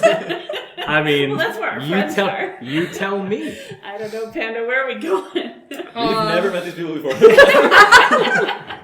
It's true. I don't want to endanger them. No. I'm just trying to get us out of here. What are you without talking about? getting They're arrested. our friends. They're fine. We've known them for a while, ever since we guarded that warehouse. I'm just sticking his head out of the like flowers, being Everybody like, "Come fuck on, this come on." Where are you? Okay. We killed a lot of blades that night. Okay. So that's what Nips does. Yep. You are next in the initiative order. What do Okay. you do? I turn to Freya and I say, What's that? Don't rage. Don't rage. We don't want to kill people. We should run. Where? Run to the sewers and then like. Probably just react on instinct, dude. But Let's it's see. not that crazy. Could to run this we? series. Can you make, because you haven't cast your spell yet? Right. Can you create some other distraction? Is there some other way to create a distraction? I or had to- a dog. I mean, at this point, Everybody's casting that doing it. spell would create Uh, a stretch of difficult ground Yes. to get through, Yes. and might buy you a little bit of time to go where you want to go. Okay. But I can tell you, you're standing right next to this flower curtain, Yeah. and a dozen people, including two blades, are looking right at you. Entangle does not create like an impenetrable No, wall no, that no. people can't Right. see through, so it'd slow people down to get to you. Right. And so Panda's not- thought process is like if they can get into the sewers, because she's somewhat familiar with the sewers, right? Like that maybe they could get into it and they would have a chance to run away from everybody once they're inside the sewer system. That's her thought process. Okay, act up. Although there's a great big door, apparently we don't know about. You don't know. We about don't know it. about Yeah, it. we don't know about the door.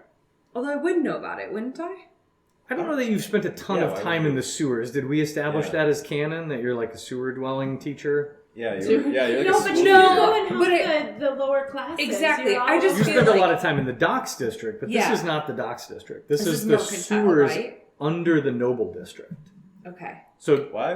no, there. Great school teacher. I can't really think of any reason why Okay, Panda would have ever that's been in fair. the sewers under the noble district. That's fair. Yeah. So she's a little bit panicky. But Is I it feel a like drug problem. She's always down Panda there has the hustling just to get a Meetings. fix.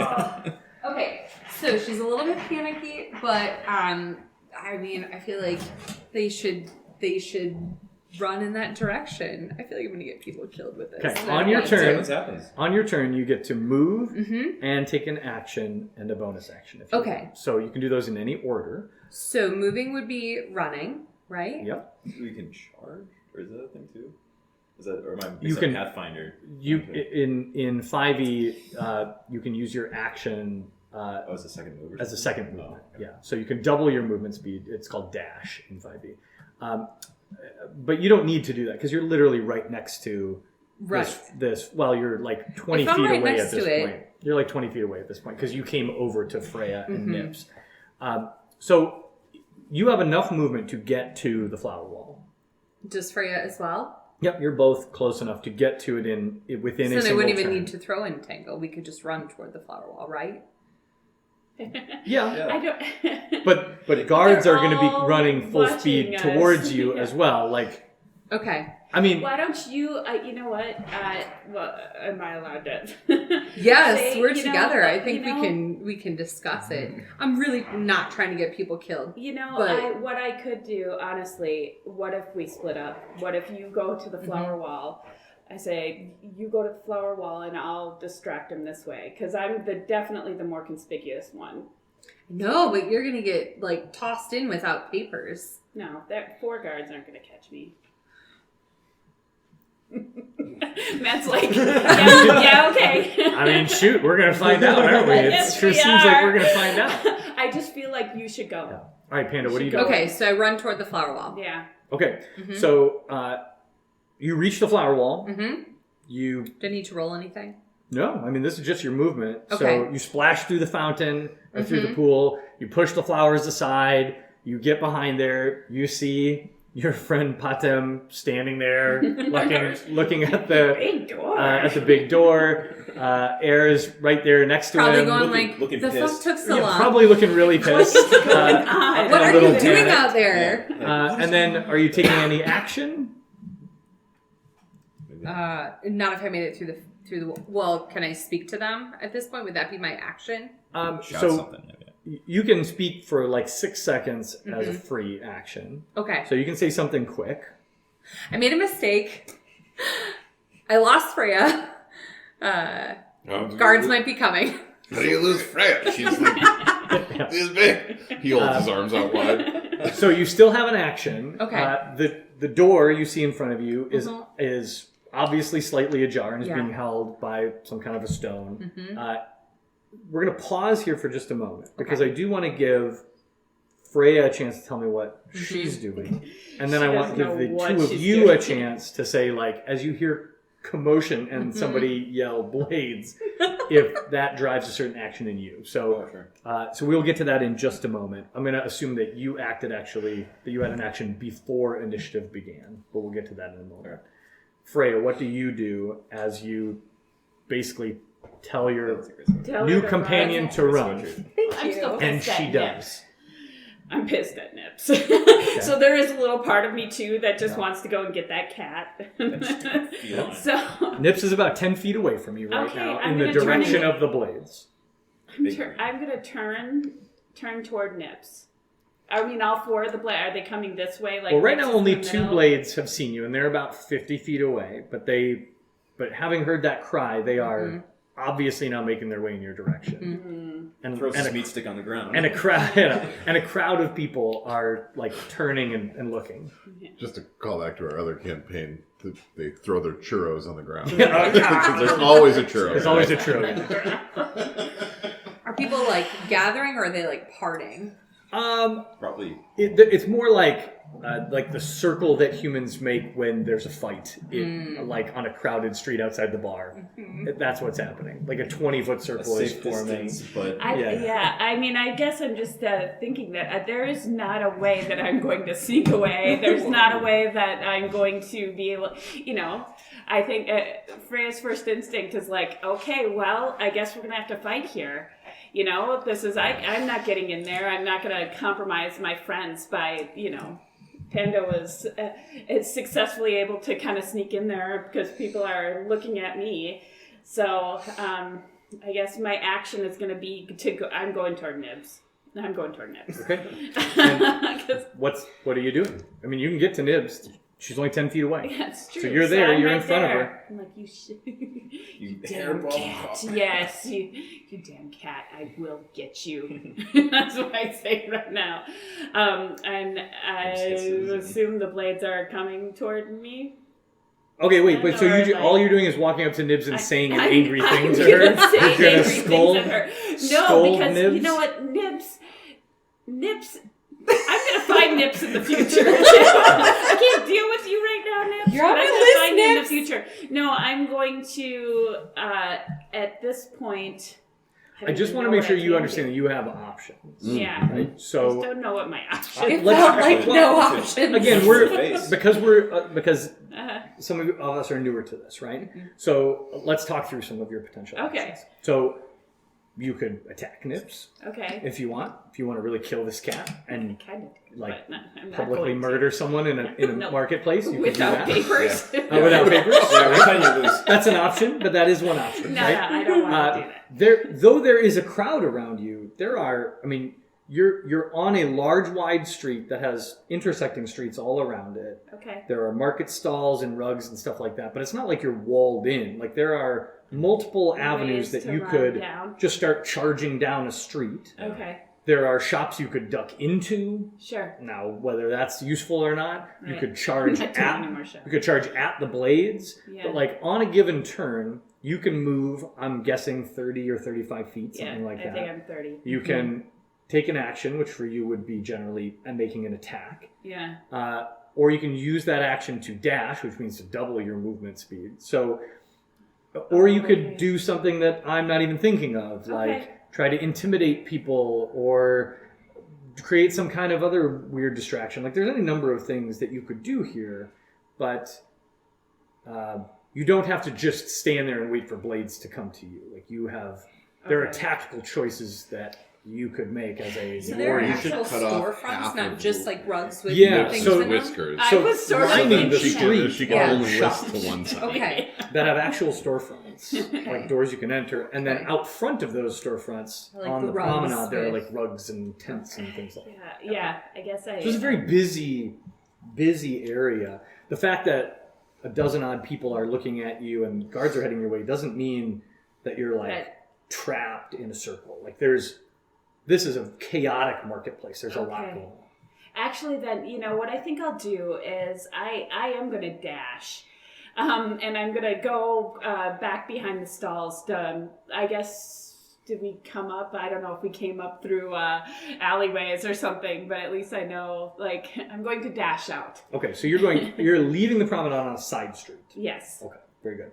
And are you heading parallel to, directly away from, or towards the blades? The blades are coming down the promenade towards you. So the sewer entrance is on the north end of the promenade. So imagine we're going north-south here. This is the promenade. Yeah. You're facing down there. So the blades are coming this way, towards I'm looking you. south.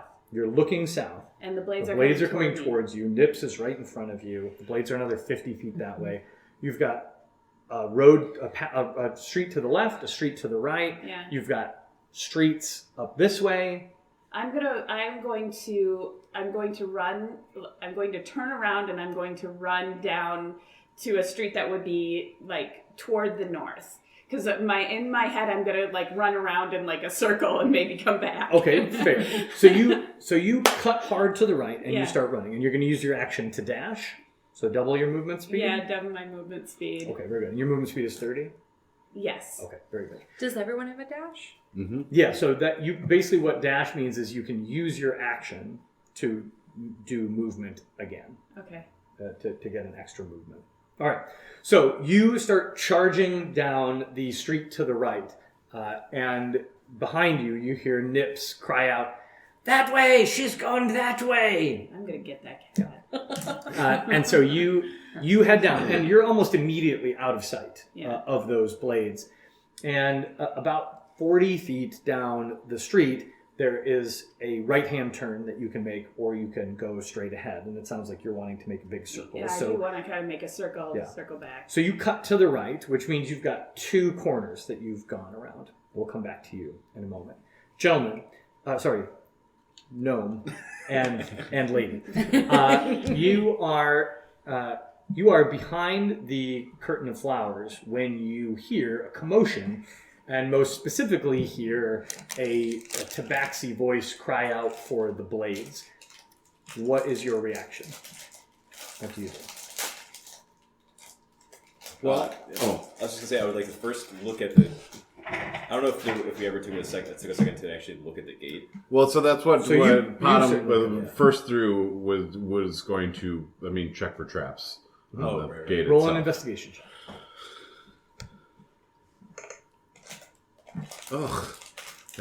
Whatever is affecting you is affecting everyone. 10. Okay. A quick cursory glance, and you don't see anything of concern. There is a large, river pebble sort of jammed in the door to keep it from swinging closed and locking. But that's all you can tell. I'm going to anticipate my friends coming through the flower curtain and open the gate far enough for Freya to fit through. Okay, so you pull it open, and surprisingly, there's no creaking or anything like that. This is a well-oiled, clearly well-maintained gate, and you swing it open about 3 feet wide. It's able to do that easily without disturbing the flower curtain, and it stands open before you. It doesn't naturally swing shut hard, so if you're not holding it, it will gently swing closed, but you're able to just kind of keep a hand on it and keep it open there. You both hear this at the same time. Potham is standing there holding the door open. What do you do? How Air would go back to the flower curtain. Okay. To look out. Look out. Okay, make a perception check. Ready for a 6 here? 8. A 1? Wow, I marked the dice. Nice. And Yeah. That's a valuable lesson for all of us. Any pluses to that one? No. No, just a straight one. Yep. Okay. Flower hits me. Yeah. You're staring into the middle of two flowers. Yeah. You try to peek out, and you can see out there, but I just runs. You just come crashing. I think anxious about not revealing yourself, especially now that there's chaos out there. You don't push too far out. And so you just don't have an angle on whatever chaos is going out there in the marketplace. You see people turning to look at something, but you don't see what the something is. And a moment later, Pando comes pushing through the flowers right next to you and sort of jostles you in and says, I messed up. I made a mistake. and I lost Freya. And so now, now I'm going to roll a luck check. No, you are going to roll a luck check Okay. to see if the guards are distracted enough by what's going on with Freya to not see you just dash directly in.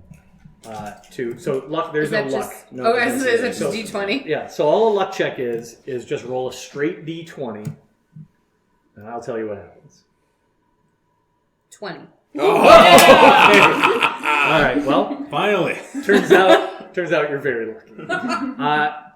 Here's what That's the happens. character. Freya is causing such a commotion, and Nips is 100% focused on Freya. And Freya stands out in this crowd, and you just simply do not. Like, you look exactly like everyone else who should be at this market. So the moment that you dash away from Freya, no one is looking at you. No one. And you are able to slip back behind the flower curtain without anyone noticing. What do the three of you do as you hear Freya kind of yell out something nasty to Nips and then pound away? I think Airwood she's not that committed to this group. Fair. I think she's been Fair. well, it's self-preservation at some point here. So, and she probably follows Panda's lead here and goes towards the gate. Okay. She owed me money.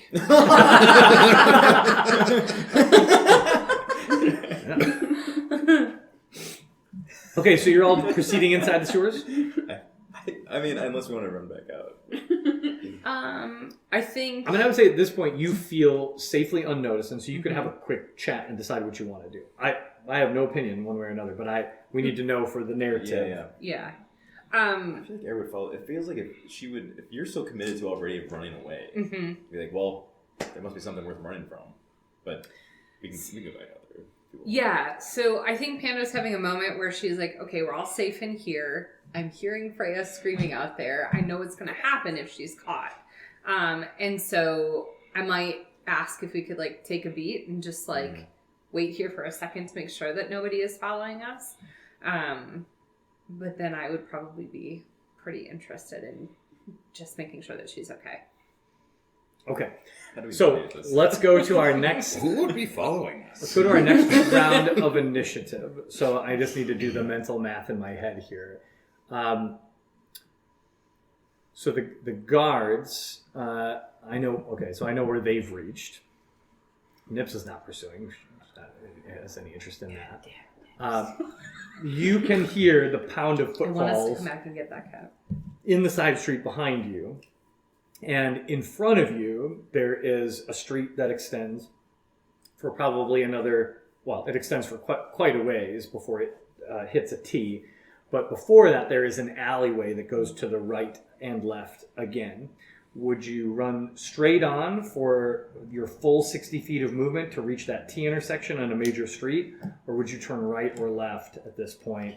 So I went down if I was going to loop If you're back, trying is to it loop, right or then you would left? take a right. Yeah, I'm going to take a right, Okay. and I'll take my... I'm actually going to dash to the right. Mm-hmm. So I'll go down that alley, but then I'll keep going. Okay, very good. So you run up about 20 feet, take another hard right, and race into an alleyway. And at this point, you encounter about 10 feet in a wall. Not a high wall, relatively. So this is where if you want to turn around, you can. You've used 10 feet of movement to get down here. Or you can try to scale this wall and get over the top. Yeah, I'm going to scale it. Okay, make an athletics check. Come on. You got this. You're proficient in athletics. 14. Nice. Okay, that is enough. You set it as a DC of 12. So you run up. You maybe get a little boost off of some garbage back here, and those dragon claws come in handy as you jam them into some of the cracks in the mortar and pull yourself up. You throw yourself over the side and land on the far side in, again, sort of a heap of rubbish on the other end, and see an alleyway continuing straight on ahead. You're breathing heavily, you've done some work, but you still have about 20 feet of movement. What would Freya do at this moment? I want to know if they've heard. Can I hear them behind me? Have they? Make a perception check. Yeah. Okay.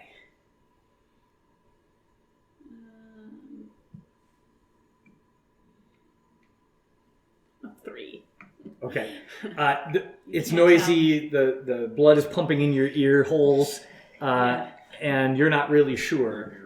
So you're going to have to make a choice. Either hide in the garbage. basically, either settle down here and try to stay as quiet as possible, I think I'm or going pound to. on and keep running. No, I think that I'm going to hide myself in the garbage for a moment just to kind of listen and see. You know, I don't know if the guards could actually even get over that wall if they come down this way. Make a stealth check. Okay.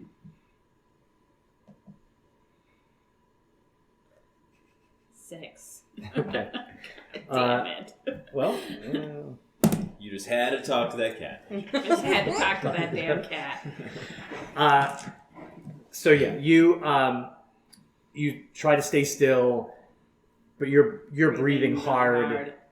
And you hear voices over the other side of the wall. And what you hear is the pair of them say, "There's a split here. She could have gone either way. Let's split up. I think she could have gone over this wall.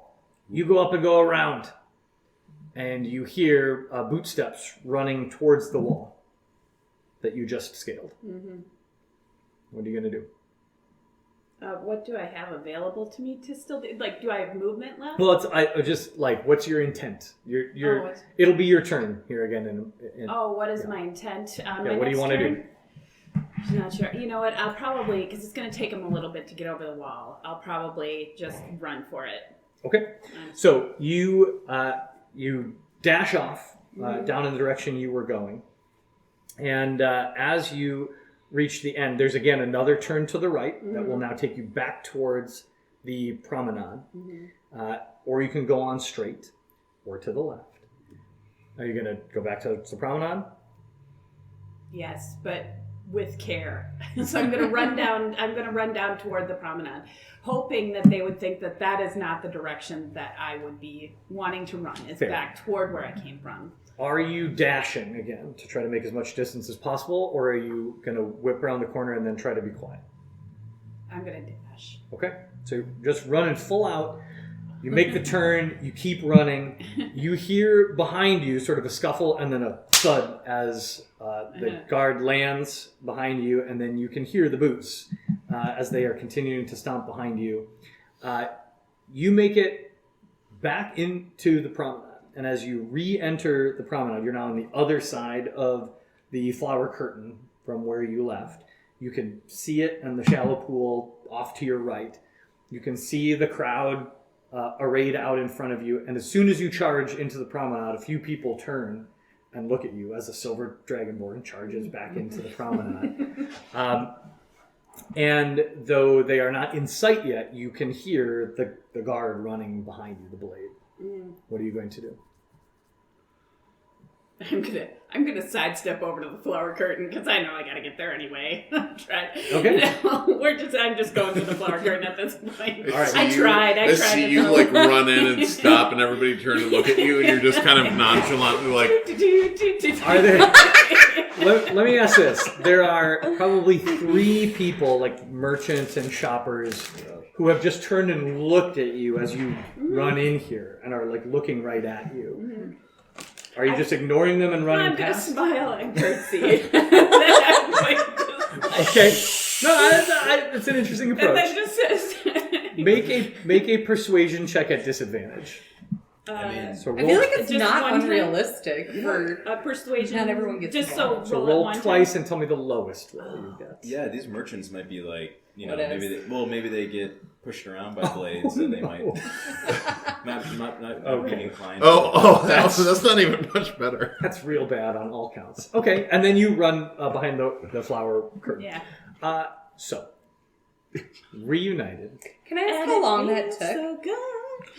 So all told, this took like 30 seconds. Because I just Okay. ran around the block Yeah. and slid get in. That's basically what happened. So like Dance and Freya people just in. sprinted around the block and then jumped behind the flower curtain.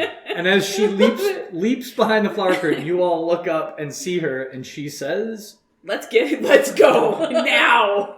Go. Okay. Because the Rolls door her can eyes. we can close take the the door. rock out so the door shuts, right? I guess we're going to find out. Yeah, I guess we're gonna find out. So all of you rush into the tunnel, and then... Yes. I think Sure. so. I'll kick the rock as I, Yeah. being the last one in, I imagine. Okay. This little All right, so you rush into the tunnel.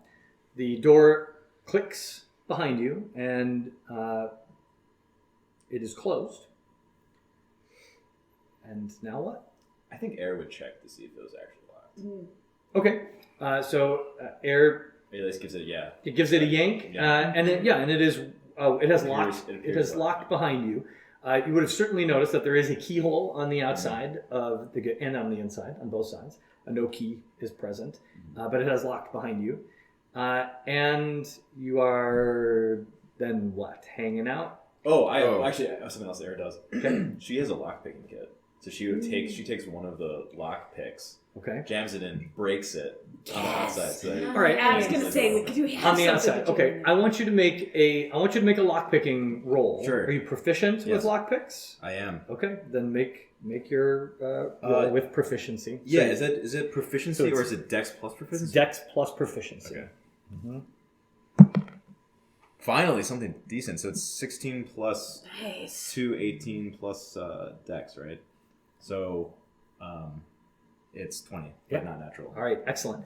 So you take one of your picks, and I'm not even going to make you sacrifice any part of your kit at this point, and you jam it in there and twist it around just enough to find one of the key springs in this lock. It's not a complicated lock. It's meant to lock the sewers. It's supposed to just keep normal people out. And you pull hard, and the spring this actually comes fully out of the lock.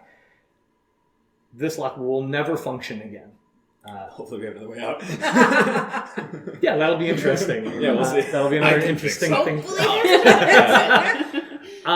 Yeah, that's right. And we got now it. what? Keep running. Oh, Hannah has like a false sense of momentary relief because we're all back together safely. Safe is it? Sorry about that, guys.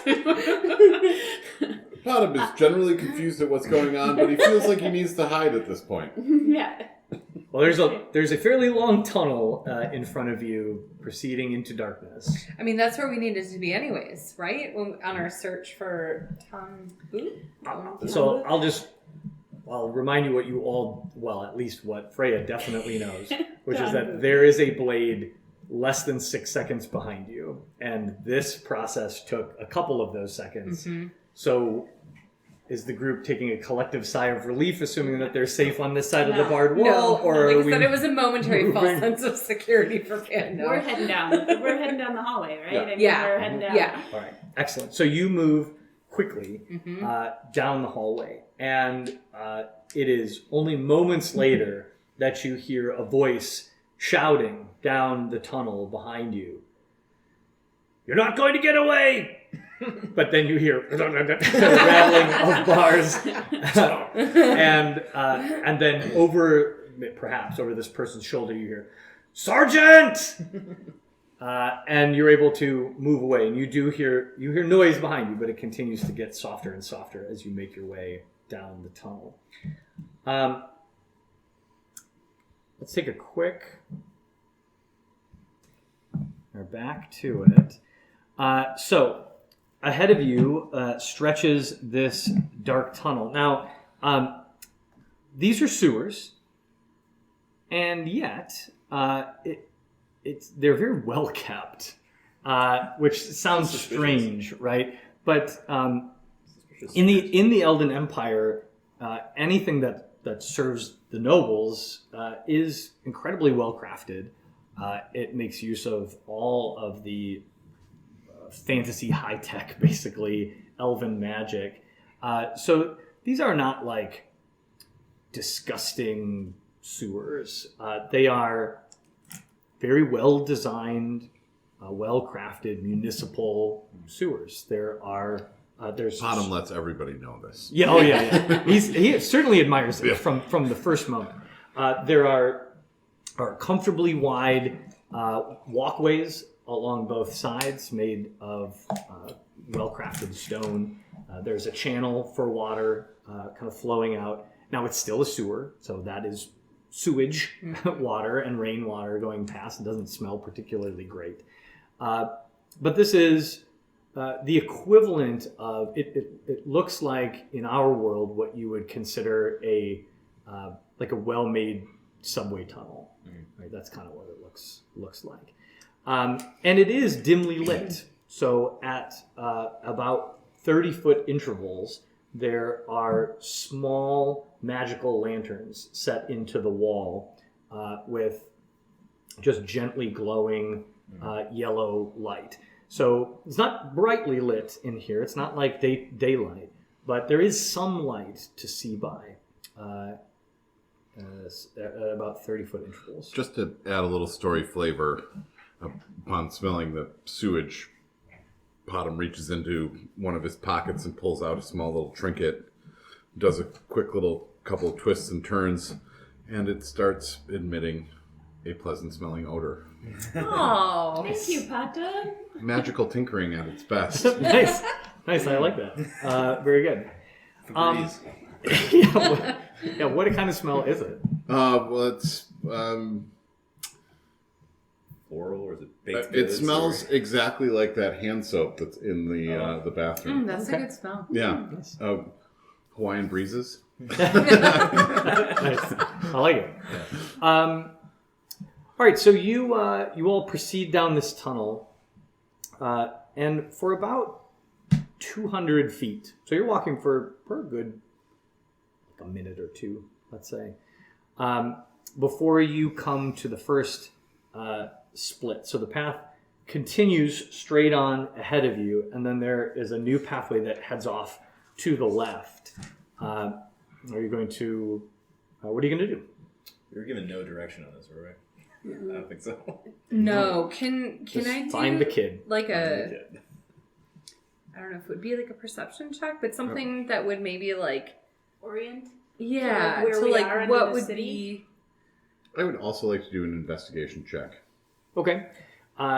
Survival check. survival. Okay. Investigation check. What are you I'm investigating for? looking for. 20. Ooh. Can't imagine that lots of people are tracing around, even though they're very well designed sewers. I can't imagine that there's lots of people tracing around in there. So there's got to have been some sort of remnants of something left behind of somebody coming through. Sure. Marks in the dust, footprints.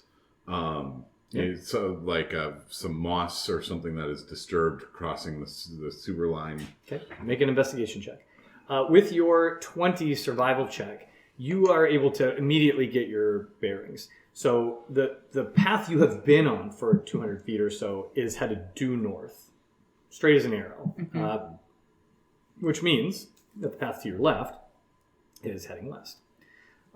And you, at this point, are probably directly above you, hitting the outer decorative wall that surrounds the Noble District. So you're at this point you've passed under the Noble District, and that's about all you can tell. You're not intimately familiar with the Noble District, so you can't say like, well, this person's house is Right. here necessarily. But like you're now beneath the Noble District, and you know you're currently facing due north. So I would communicate that with everybody. And your investigation check was? An 11. Okay. You kind of look around and you see some signs of disturbance. There are footprints here in the kind of dirt and muck that head to the left. You don't see any footprints heading straight ahead. And I convey that to the group.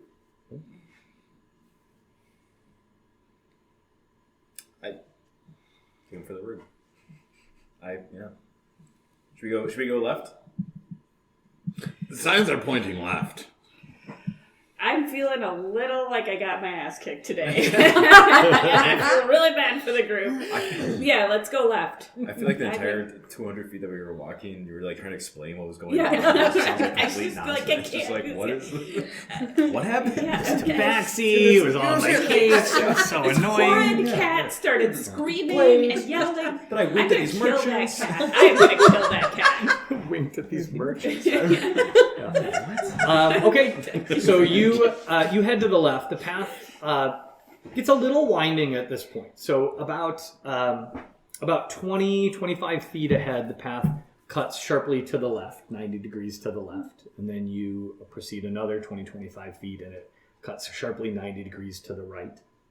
And now straight Are we ahead. going down at all, or are we going? Is it level or? The 200-foot path that you were on initially when you came in sloped gently up, very gently, which was why the water was proceeding that way.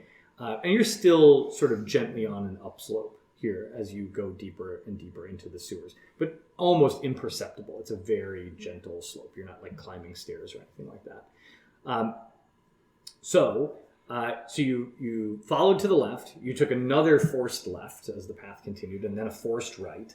And now you're staring at a pathway ahead of you that's probably about 50 feet long. Towards the end of that path, it looks like it opens up a little bit, but prior to that, there is a passageway that goes off to the right. Can I cast dancing lights and send the lights down the other path to see if we can see anything? Yeah, definitely. Down the path to the right, Yes. is what you're saying? Okay. Yes, so you cast dancing lights and some sort of fuzzy... What color are your lights? Purple. Okay, so some... No, turquoise. Commit. So some softly glowing, they look almost like will-o'-the-wisps, some softly glowing globes of light start to float in the air over Air's head, and then with a wave, she directs them off and they float on down the path, shedding a turquoise light across everything that you see. And you're able to look down that path now with the combination of the lanterns lit fairly well. And you can see that it turns into a hallway that's another good 50, 60 feet long that branches to the left at the end of it. And the only thing I would say that you notice about this pathway is that as you get deeper into the sewers, they start to get a little less like nice and clean. So a little further down that path and you can see some refuse and some, growth, that kind of thing. It doesn't look as clean down there, and the sludge that is coming down through the sewers looks less rainwatery and a little more others sorts of things. It looks like kind of a gross direction to go. And then then there's the little hallway. This was the main hallway straight ahead, right? Mm-hmm. Oh, oops. So- That's fine. Well, so Oh, you meant to look down the little hallway? Yeah, that's fine. Well, so just to make it easier for you to see a little bit. So essentially, right now, so you came up this very long hallway. Was much longer than that. It extended that way, and then it went this way. This is the direction that you chose. At a certain point, it came down, and then went this way. Oh, I'm using the wrong kind of marker. I was like the one that noticed. And I was That's why we would put that in that. I was like, well, I guess it'll just be really light. Why we get the glass, I guess. Anyway, so you're...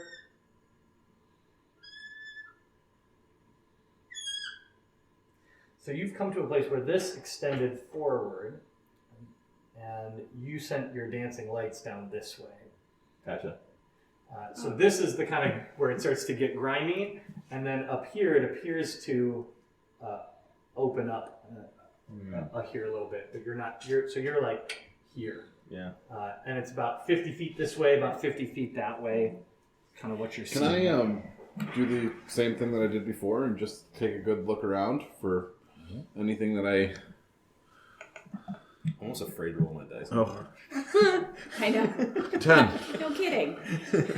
Yeah, you're not really seeing any obvious signs here. It's too clean to pick up anything obvious here. So one direction grimy, other direction cavernous. So I guess so we knew we had passed under the Noble District because I know that that's kind of the direction that we know that he was going. So that's what I'm just wondering, like, if either one of you are able to tell. You said that we had like passed under the Noble District. If you're able to tell at all if we're still in that area. Yeah, so you would know basically what you're in is the entire sewer system that serves the Noble District. Oh, okay. So again, think about the geography of the city. The Noble District is up high. Yeah.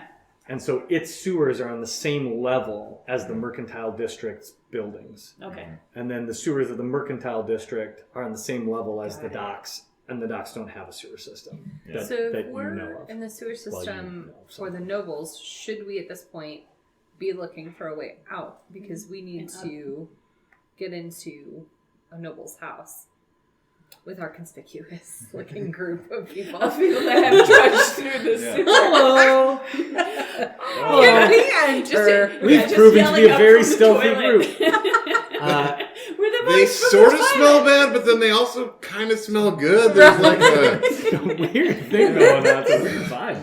Oh my goodness. Well, yeah. should we try the way that your dancing lights went? I I think it's a little dirtier down there. Maybe it's. I suppose. I suppose we wouldn't really have any clues to go on here. Yeah, we don't. Unless we're just well, like, we oh, only no, did Wait, one. I only did one investigation check. That doesn't limit the rest of you from taking looks around to try to determine something. Could I do an investigation? Anybody can do an investigation Oh, check whenever yeah. you want. Oh, okay. Or you can also, another good So thing that's for not like a our move? newer players to well, so you're not, when we're not in combat, you're not restricted in the same way Okay. as when we're in combat. So in combat, on your turn, you can move, take an action, and a bonus action. Gotcha. But outside of combat, you can kind of do whatever, right? Okay. So basically, the easiest way to do this is for you to tell me what your character wants to do, and then I'll tell you what check that is, right? You don't have to think of it as, I want to do an intimidation check, and now let me explain why that's an intimidation check. It's easier if we do it in reverse. You say, like, I'm going to put one of those merchants up against the wall and tell him if he doesn't tell me what I want to know, and then I say, okay, that's an investigation check, not a persuasion. Yeah.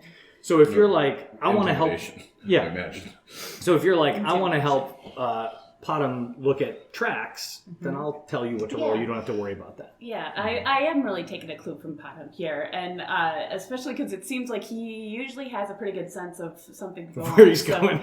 Yeah, where Really he's is, going, even if he doesn't know that. So I'm really deferring in a lot of ways to Potham, but I would like to just help him look around and see if there's anything else can that we we- can can we- possibly do. So I'm going to Yeah. broadly say for these purposes, anyone in here can make either an investigation check or a survival check. So survival is a check we would use for orienteering and also like looking for tracks or tracking something in the wilderness. And investigation is like using your intellect to look for clues and signs Yeah. of Well, what's going on. So you can use I think it's- either. Yeah, I think I'll go with the survival actually, then just as a. So anybody who wants to make the roll and tell me what you get. I'll roll to aid whoever's. I got a 1, which is a 3 then for survival, for the love of it. Okay, well, but if air is helping you, now you Yeah. don't have to, in 5e you don't roll to aid. You Oh, you just don't? take the help action, which Oh. automatically grants advantage to Oh, okay. somebody else's roll. That's fine. So roll again. Yeah. Oh, okay.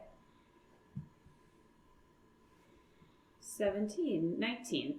You're welcome. Very good, yeah. Yeah. So you start looking around, and I will say, No, like, no. The footsteps look like this. They're on the ground, not on the wall. Thank you. I think you're accustomed to tracking Yeah. outdoors, right? Yeah. And so you're looking for signs that you would find in the woods or scuff marks on a rock or that kind of thing. And this is where Air's experience, literally in sewers like this or in alleyways or things, come in handy because she comes alongside you and sort of just reorients your way of thinking a little bit, right? Like, in this enclosed space, there is no wind, or like moss doesn't grow on the north side, right? There's some of those kinds of little things, and you I feel like it's work kind of together. said with a little bit of a cockiness, like, Yeah. are you going to look here? Yeah.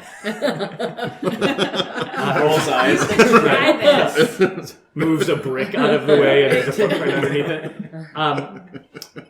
Yeah. So anyway, with a 19, you get a good look at this little intersection, and you notice two things.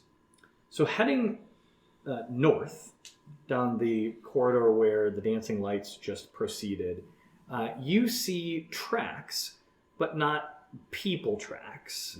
These are the closest thing that you could compare them to are like very large raccoon footprints, maybe. They're Creature of unusual size. relatively, I don't believe they exist. That's That's the look here. And not insignificant, and going in both directions. So there's critters. There's critters up ahead, you can tell. Trash pandos. Trash pandas. And in the that's pretty good. There's the fan art. There's the fan art we were looking for. We deviated into furry fan art really quick. Really quick. The other direction, there are also tracks, and you catch just the slightest sort of scuff mark that air helps you recognize is like a boot print, or like a soft, not a boot, but like a soft footprint heading in that direction. I think we should go down there. Agreed. All right, proceed down. Okay. You move forward, and as you do, you enter what is a good size chamber. Not a room, but I'll describe it as a chamber because this is a place where several significant sewer pipes enter from different directions and are sort of channeled into one large singular sewer pipe.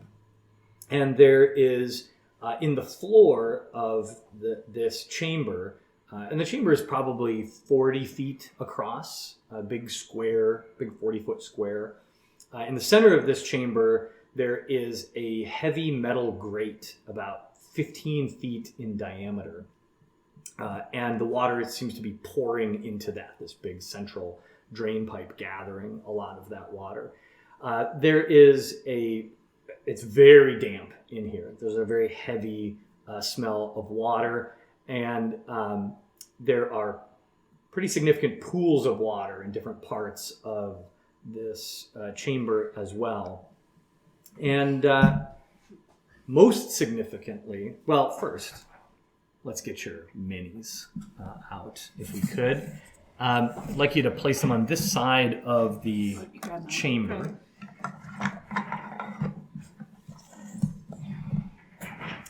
Most significantly, what you notice is that sitting coiled, seemingly at slumber, on the far side of the chamber, effectively blocking the other exit or the egress from this chamber, is a large coiled serpent. Oh, perfect. A giant constrictor snake that is semi-submerged in one of the pools.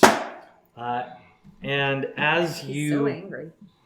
as you enter, it is not silver in color. That just has not been painted. As you enter the chamber, it just shifts slightly, and one slitted eye opens as it looks at you on the side of its head. Just for your narrative kind of mind picture here, the head of this snake is easily 3 feet long. So the jaws are about 1.5 feet wide. So, it's big. It's a big snake. Oh, too bad it's not silver. I would have been like, Freya, I know. your friend. That's your Well, pal. it's my reptilian. Is that your cousin? Yeah, it's my reptilian friend. hate when people release their exotic pets into the street. Yes. So, Terrible. Yeah, there's some rich elf that's like, I don't know, Dad. I don't want to help you. Just got out. I'm bored of this thing. Yeah, now. I'm bored. Yeah, exactly. Go back to where you Well, came flush it down the toilet then. Yeah. So that's sort of barring your path to continue forward, but it has not reacted in a hostile way to you. I don't know if we should pick a fight necessarily. No. Can we try to Talk to it. Unless, we only pick fights with blades. That's Yeah, the- right. Right. And cats at this point. Cat named Nips. Should we try giving the other route a chance, or is it? Are we Yeah, gonna does anybody end have a this with pillowcase? We could, I mean, peace life? Oh. Put around its head. right, that Or we would loot. like put it in and then like, put Nips in a room with it later. Oh, right. I think it's too big for all that.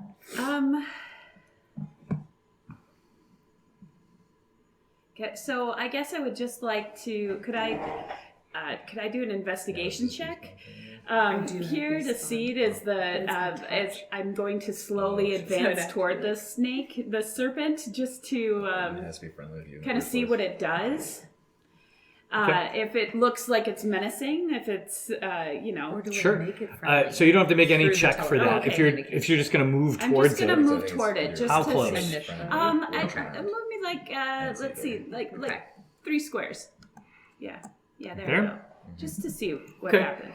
As you start moving towards it, it doesn't react immediately, but when you get about that close, it starts to move and it kind of coils up and its head raises, and now it's looking right Directly at at me. you. Okay. God, I was picking fights. So, if there is a question as to this is not a domesticated animal, is it? Well, is it like animal handling question? Yeah, like Yeah. I was just. I think we can safely say this It's is not not domesticated. a I'm just saying domesticated if giant it was a noble constrictor elf. snake. friend Hail, friend. that he threw away down the sewers. All right. Any other ideas, guys? It's looking at me. Guys, I think it can see you, Ray. Just for clarification, on Beast Bond, that has to be something that has to be a beast that is already potentially friendly or charmed, right? That isn't created through the Beast Bond spell. Beast Bond is a spell you have? It is. Okay, let me see.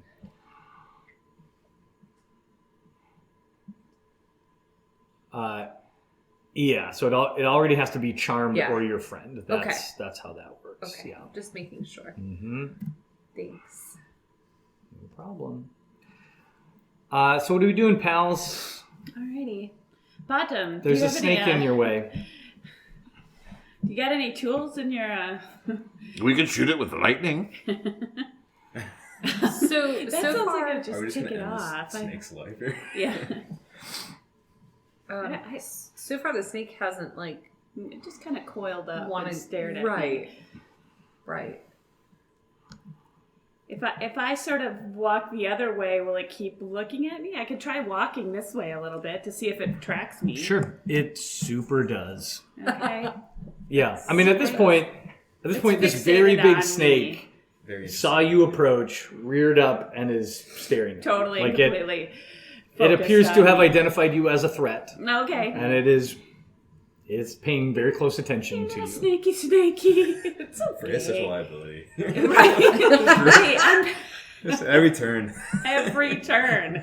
So it directly fights. behind the snake is where the exit is, right? Yeah, it's essentially blocking the way out of this room. Oh, so if its attention is on me, can you guys try to walk around to the other side and see what happens? Sure. We'll keep could, things right? interesting, right? Pada moves here. Okay, So Panda can go 35 feet. And what are each of those 5? 5.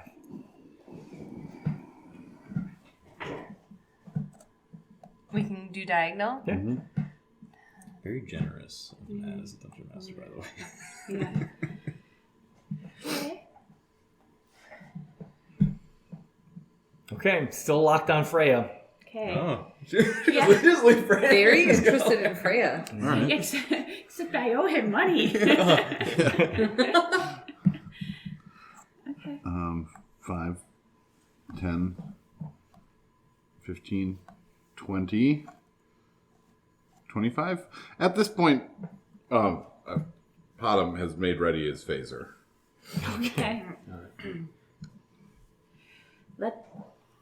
Should we just try to see if we can get the two of them by into the tunnel? Yeah, I suppose we would have all been kind of sneaking together. Yeah. More or I'm just less, holding right? its attention. Yeah. Wherever you'd like to be. That's great. That's great. Okay. And the snake's still on me. Mm-hmm. I am going to. Can I? Right. Bye. Could I take one This one is like square your back? team's normal operating procedure at this point. Use the big shiny dragonborn as a distraction. Great. She'll catch up at some point, right? It'll be fine. It'll probably be fine. You've set We'll the precedent. probably have to run when she shows back up. Yeah. Let's see how this could ever go wrong. So Potom has his phaser ready. I'm just gonna try to take a step or two back to see if I can get the snake to follow me. Okay. This is so funny. Yeah. The snake does not react to that. Does not it react. remains looking at you, but does not move from its coiled space. I would say you guys should just the two of you should just try to sneak into the tunnel and then see if... These are, by the way, these are the two exit. Oof. This is the exit point. Okay. So the tunnel continues from here. What is the snake's reach when he... Good We question. don't know, do we? Okay. Could be one of those poison Seems snakes. seems like the kind of thing you're going to learn It seems like... Okay. based on how this is progressing. I would really Oh, like yeah, to... it yeah. Is that the only way to go? I thought you said there was a bunch of different tunnels. Well, yeah. I mean, you We guys could've can gone- we leave could've this gone- room and go back. No, I know. No, I mean from this chamber. Oh, no, this is... Nope. There's one entrance. You came in here. The exit's over here. And just to recap, we're here because we saw that the tracks There were led this tracks. way. Yep. There were And our footprints. mission is to find There were... that kid. Yeah. Okay. Okay, I'm just gonna, you know what? I'm just gonna approach the snake a little closer here, see if I can keep the attention of the snake on me. Sure. So 1, 2, 3.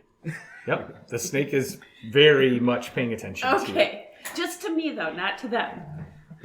At this point. It At is- this point. The snake is making direct eye contact with you. Okay, and you've got your phaser out. I think somebody should try to sneak through the door. Potom? It's no. Potom has his phaser Yeah, I've read it in so action. he can zap the Oh. snake if the snake turns around and it's And necessary. that's what I'll do. At this point, if the snake makes a movement towards Freya, I'm gonna fry him. Okay. Okay, so Okay. Pando or Air, Eric you want to try can to sneak? draw her weapon and then try to sneak behind the snake. Because I guess that's what we're doing. Do you have another idea? Because we're very much. I recommended the other route, personally. Oh, you recommended. Oh, I didn't realize that part. So I am. We could go back to the other route. I think we're out of it. You guys were pretty far here, aren't we? We are. I feel like the can snake ask would her. just follow us at this point. May. Do you want to do anything, or do you want... I mean, the only reason that I would continue forward is because I think that we're tracking somebody, right? Yeah. I mean, Quick clarification, because we saw trails, footprints multiple times. One time it was like the larger rodents. So But we back saw here, when you Forward. came up 200 feet, you stopped here because the trail continued. The path continued up this way, or it went this way. You found a footprint that led you this way. Humanoid, Humanoid. right? And then you got here, And then the you found the rodent tracks. trash pandas, Oh, right. Okay. footprints, big trash pandas, footprints this way, and More humanoid Oh, footprints okay. this way. Yeah, you're right. Yeah. Okay, well, it looks like we're doing that. looks like this poor. We gotta move forward. Looks like this poor snake. We're gonna end this poor snake's career, right? I mean, if Tanbu made Tambu, it, yeah. we can do it. A snake is a reptile, and if I have to use some cold, I possibly could to slow it down. Oh, is that the thing? Well, yeah, they're cold-blooded, I guess, so I yeah. I cool it down, and it has to go slower. Is Just what I go- was just go thinking. just- thinking. Go to sleep. Okay. Okay, there are checks happening over here. Yep. Yeah. And now things are happening too, because that was a natural 20. And so the snake is launching an attack. Boy. That is going to be a Oh, dear. surprise attack. Not a surprise attack, but Yeah. it is attacking you. It's acting first, as you all have not acted. Toward Freya. It is attacking Freya. Yeah, so I need everybody to roll initiative, please. Okay. 10. 5. All right, wait, hang on. 10 for Freya, 5 for Pando, 17. 17 for Air, Patem, 14. 14. Okay, And a held action. and a held action. So, after the held action, or after the snake acts, you may do the held action. Our giant constrictor friend is going to attempt to constrict you. It's going to dang. leap out and try to wrap itself around you. That is a terrible roll. It's a 9 to hit, so I'm assuming that will miss. Armor 14. class. Armor class 12. It would So- be a grapple if it hit. Yeah. It would fail. Would do damage and grapple. Right. Yeah, so it leaps at you, and though somewhat surprising, you obviously were staring right at it, and your warrior reflexes kick in, and you move out of the way, and it misses, and then quickly recoils back towards itself. At that point, your held action, Patem, can take place. It's got to make a strength check of 14. Strength check, okay. That is a 17. Okay. And Air, you are first in initiative order. She rolls her eyes and she's like, looks like we're doing this. And, actually, wait a second, let me think. I got a couple, I always forget that I have things I can do here. I'm going to cast, I wish this was organized a little differently, but I'm going to do Hexblade's Curse. Okay. And I forgot how we envisioned this, but I think this was the runes maybe or something.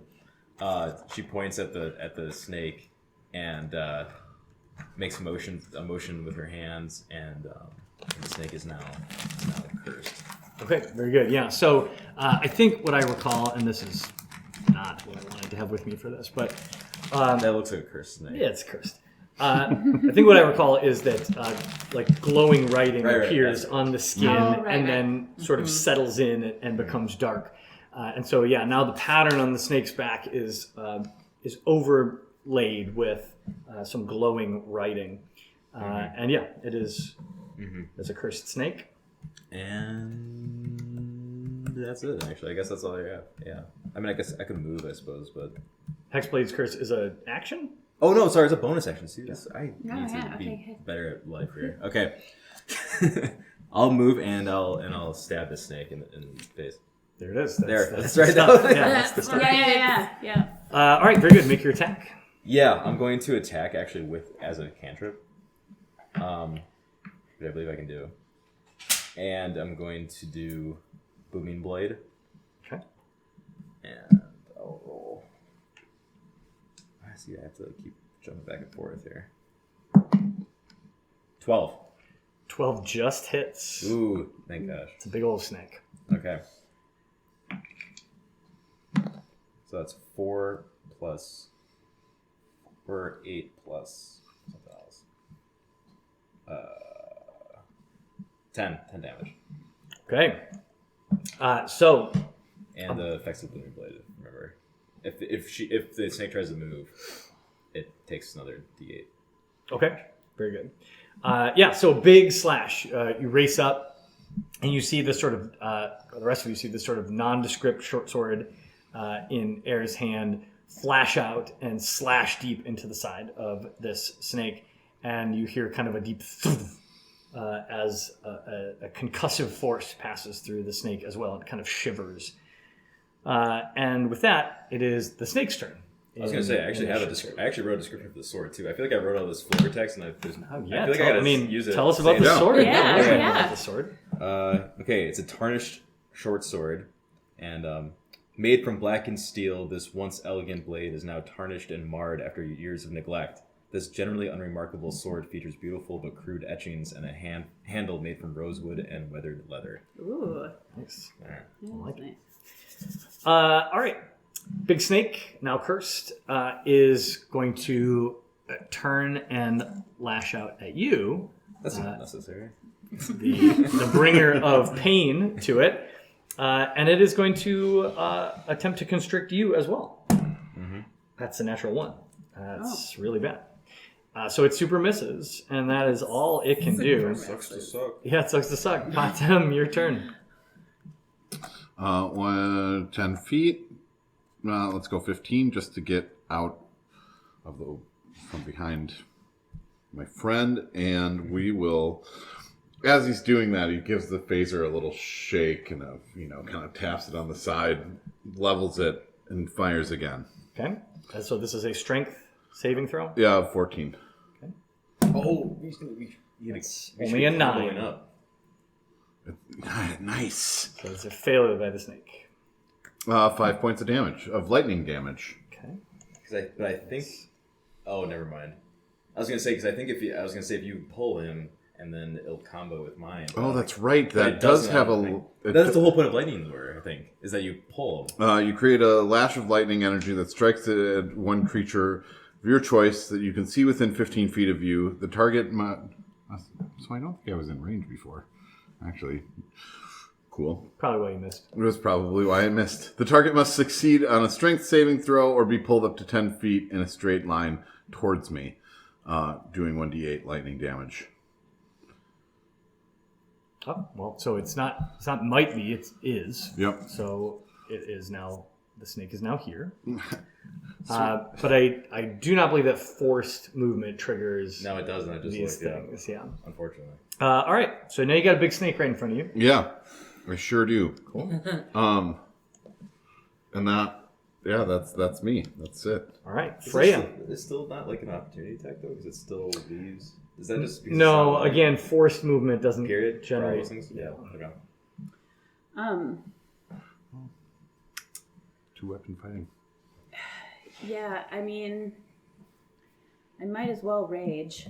Yeah, might as well. Might as well rage. I'm gonna rage, and I'm just sort of still learning how.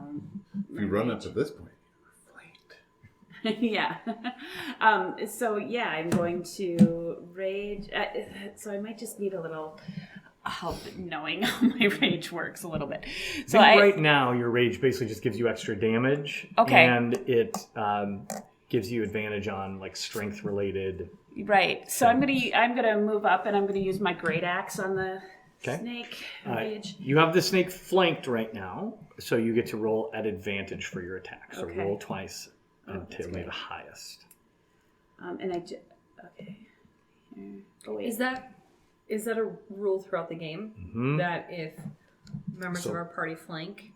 Yeah. So Okay, that's so good to know. flanking is if you're on relatively opposite sides of the creature and are both threatening. Like raptors. Sorry. Okay. Yeah. So Clever girl. 13 or 24. 24. Is that a natural 20? Yeah. It's a natural 18 plus okay. 6. Well, you do hit then. Okay. But remember that a natural 20 is a critical. So if you ever get a natural Oh. 20, be sure that you note that because you Okay. do extra damage. So that hits. So you're going to roll your damage. Which one do I roll for damage again? It'll be this. Oh, under this damage. one. Okay. And will you check, Alex, when you're raging, I think she's getting maybe +2 or something to damage. Let's go to features and traits. Rage. And so you're going to have to click this one rage because you used it once. You have advantage on strength checks and strength saving throws. When you make a melee weapon attack using strength, you gain a bonus to the damage roll that increases as you gain levels as a barbarian, as shown in the rage damage column of the barbarian table. You have resistance to bludgeoning and piercing, slashing. I'm almost certain you're at a +2 here to start. Okay. So 5, 6, 7. 7 points of 7. damage. Yeah. Nice. All right. So you run up and +2. take a Yeah. big Okay. chunk out of the side of this snake. And Pando, it is your turn. I'm gonna thorn whip him from where I am. Do it. And that's hitting the +6, not this box, right? Yep. +6. Thank you. 14. 14 hits. And then do I hit the box next to it? Yep. 2. All right. So the thorn whip flies out and snaps into the side of the snake.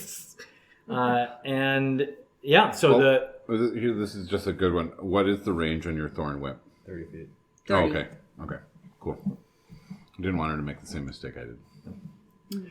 all right. So the snake is beset on all sides. It has a fair amount of blood pouring out of it. It looks badly wounded at this point.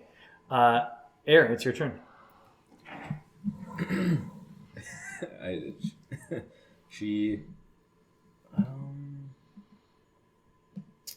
She's going to just lay into this poor guy and cast Hex on top of the Hexblade's Curse. Okay. Which is not confusing in any way. Not at all.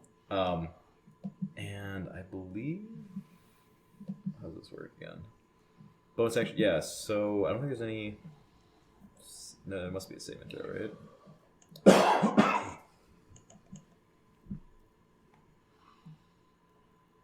No, I guess that's it. I guess there is no saving throw. So I guess I hex it, right?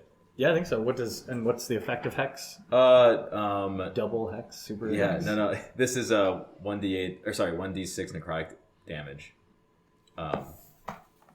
When you hit. When I hit, yeah. Oh, okay, got it. Yeah, sorry.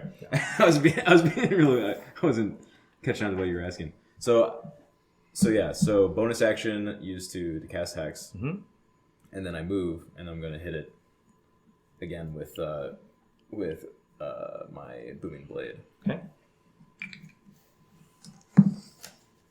It's going to be 9 plus 6, so it's 15. That hits. Okay. But you do get advantage. It's Oh yeah, flanked. you can roll against flanked. Oh. So roll again. Just in for case it. you crit. Yeah, no. Although higher. So that's 6 plus 4, 10 plus another 3, 13 plus 2, 15. Nice.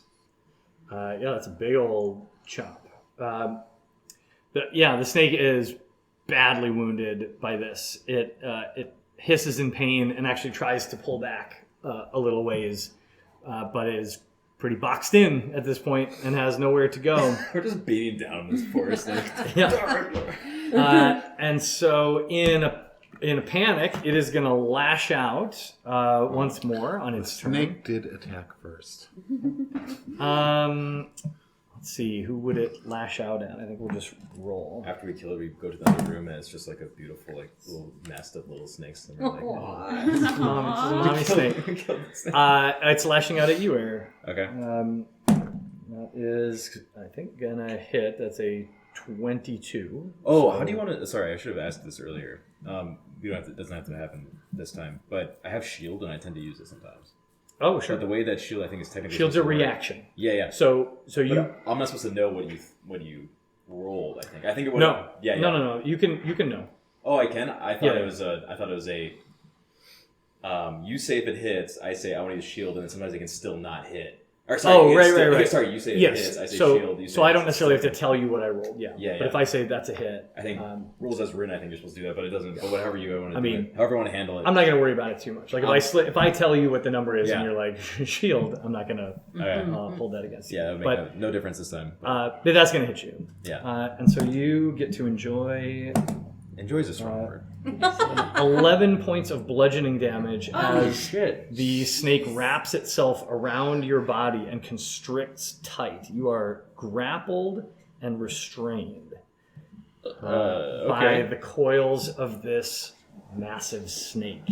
and its head is sort of rearing up over you. I've turned into somewhat of a glass cannon, I think, here. Well, I mean, I'm just gonna say it. Like, this is a really big snake. Yeah. And like, you guys are crushing it, but had this thing been rolling decent for the first 2 rounds of combat, all of you would have been very hurt. Like, this is How not are we doing, guys? this is not a small combat. I would like to also add the one little caveat here. I actually have 0 health points right now, so No. unfortunately. Oh, you're unconscious. Yes. Oh, okay, good to know. Yeah. Good to know. I Okay. had exactly 11 hit points. Okay. Well, yeah. So you're unconscious, and this No problem. and this snake is wrapped around you. You might want to be unconscious at this I point. can't believe I'm going to die because Freya picked a fight with the mother snake. Why is it always my fault? I was trying to let you sneak behind. Patem, it is your turn. You see this snake crushing the life out of your Eyes roll back. yeah, just a rag doll now in the coils of this huge snake. I tried my best, Well- you guys. Again, let's just fire with our phaser. The lightning lure again. Strength check of 14. That's a 23. Oh, yeah. Well, so again, the phaser goes wild. Yeah. I'm still working out the kinks. Yeah, right. That's You know, this is a big tough snake. experimental weapon. Big tough snake. Freya, unless you want to move. I'll stay there so we can flank. Oh, did you get another roll? Because we're like. No, No. the way his phaser works is Oh. the snake makes a roll. Oh, got it. It's not actually a melee attack. Oh, okay. Oh, that is. Okay. Yeah. No, I'm gonna stay right there. Okay, Fighter Freya. armor. Okay.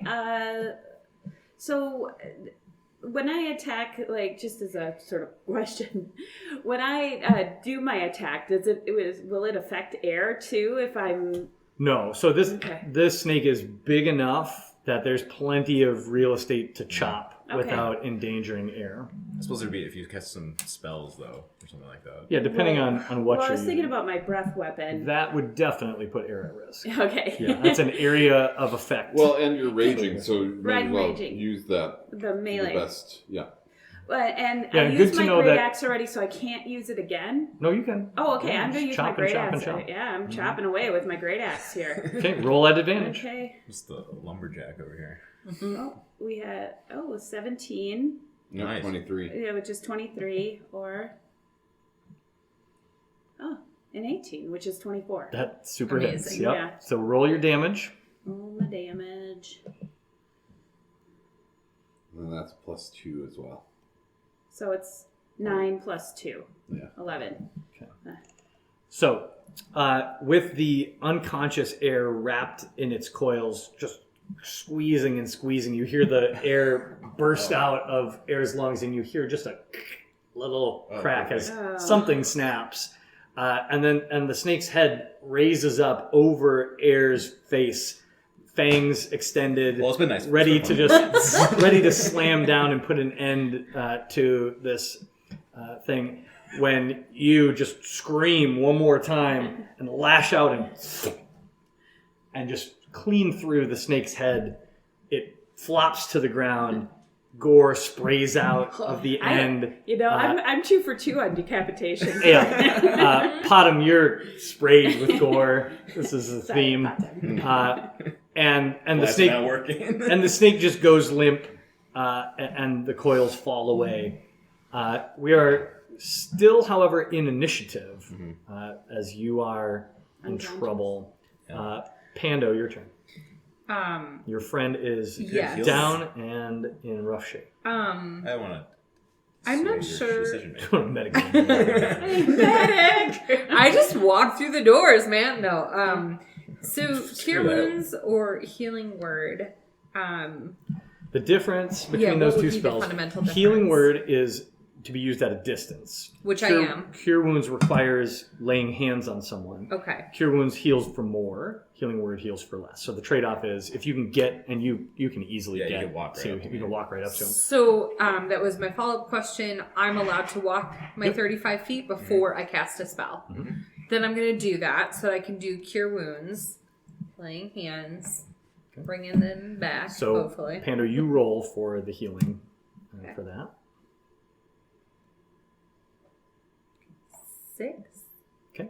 So you heal for 6 points, and you come back to consciousness. And at this point, we are out of initiative, and you all are Back into relatively safe, as the threat in this room has been eliminated. We're going to pause our adventure here for today and cover a couple things. So, first of all, you will, when we come back, you'll be here again at this point in the sewers, having just defeated the snake, and you can investigate or do things like that. You're not healed, so when you come back, like, leave your character sheet as is, because this is part of the fun of crawling through dungeons. There's not like a comfortable in bed here for you to heal up, so you're going to need to be aware of that. He's talking to me, okay? Yeah. right, because I don't have any hit points. But I do want, but I am going to kind of live provide some experience points here.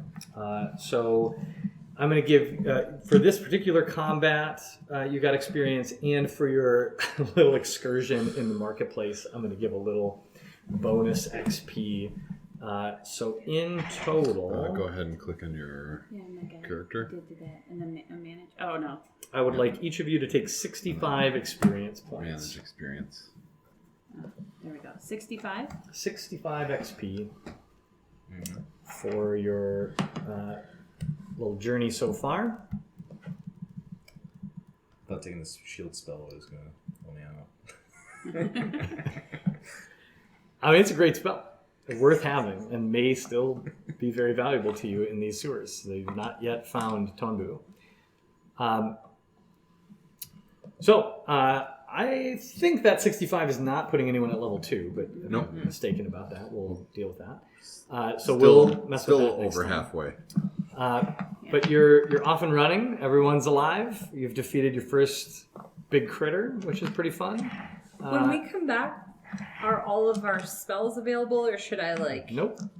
Okay, Wait. so Oh. I didn't hit cast next to, So definitely hit cast next to anything that you cast. and I did Because this Cure should- Wounds. It should fill up your Oh shoot, it filled up. spell slots, and you can also click right on the spell slot in there to see to turn it But on. once I use a spell, I can't use that one again. You right? can. No, I you can. Okay, so it's just the spell slot then. Yeah. Yeah. Gotcha.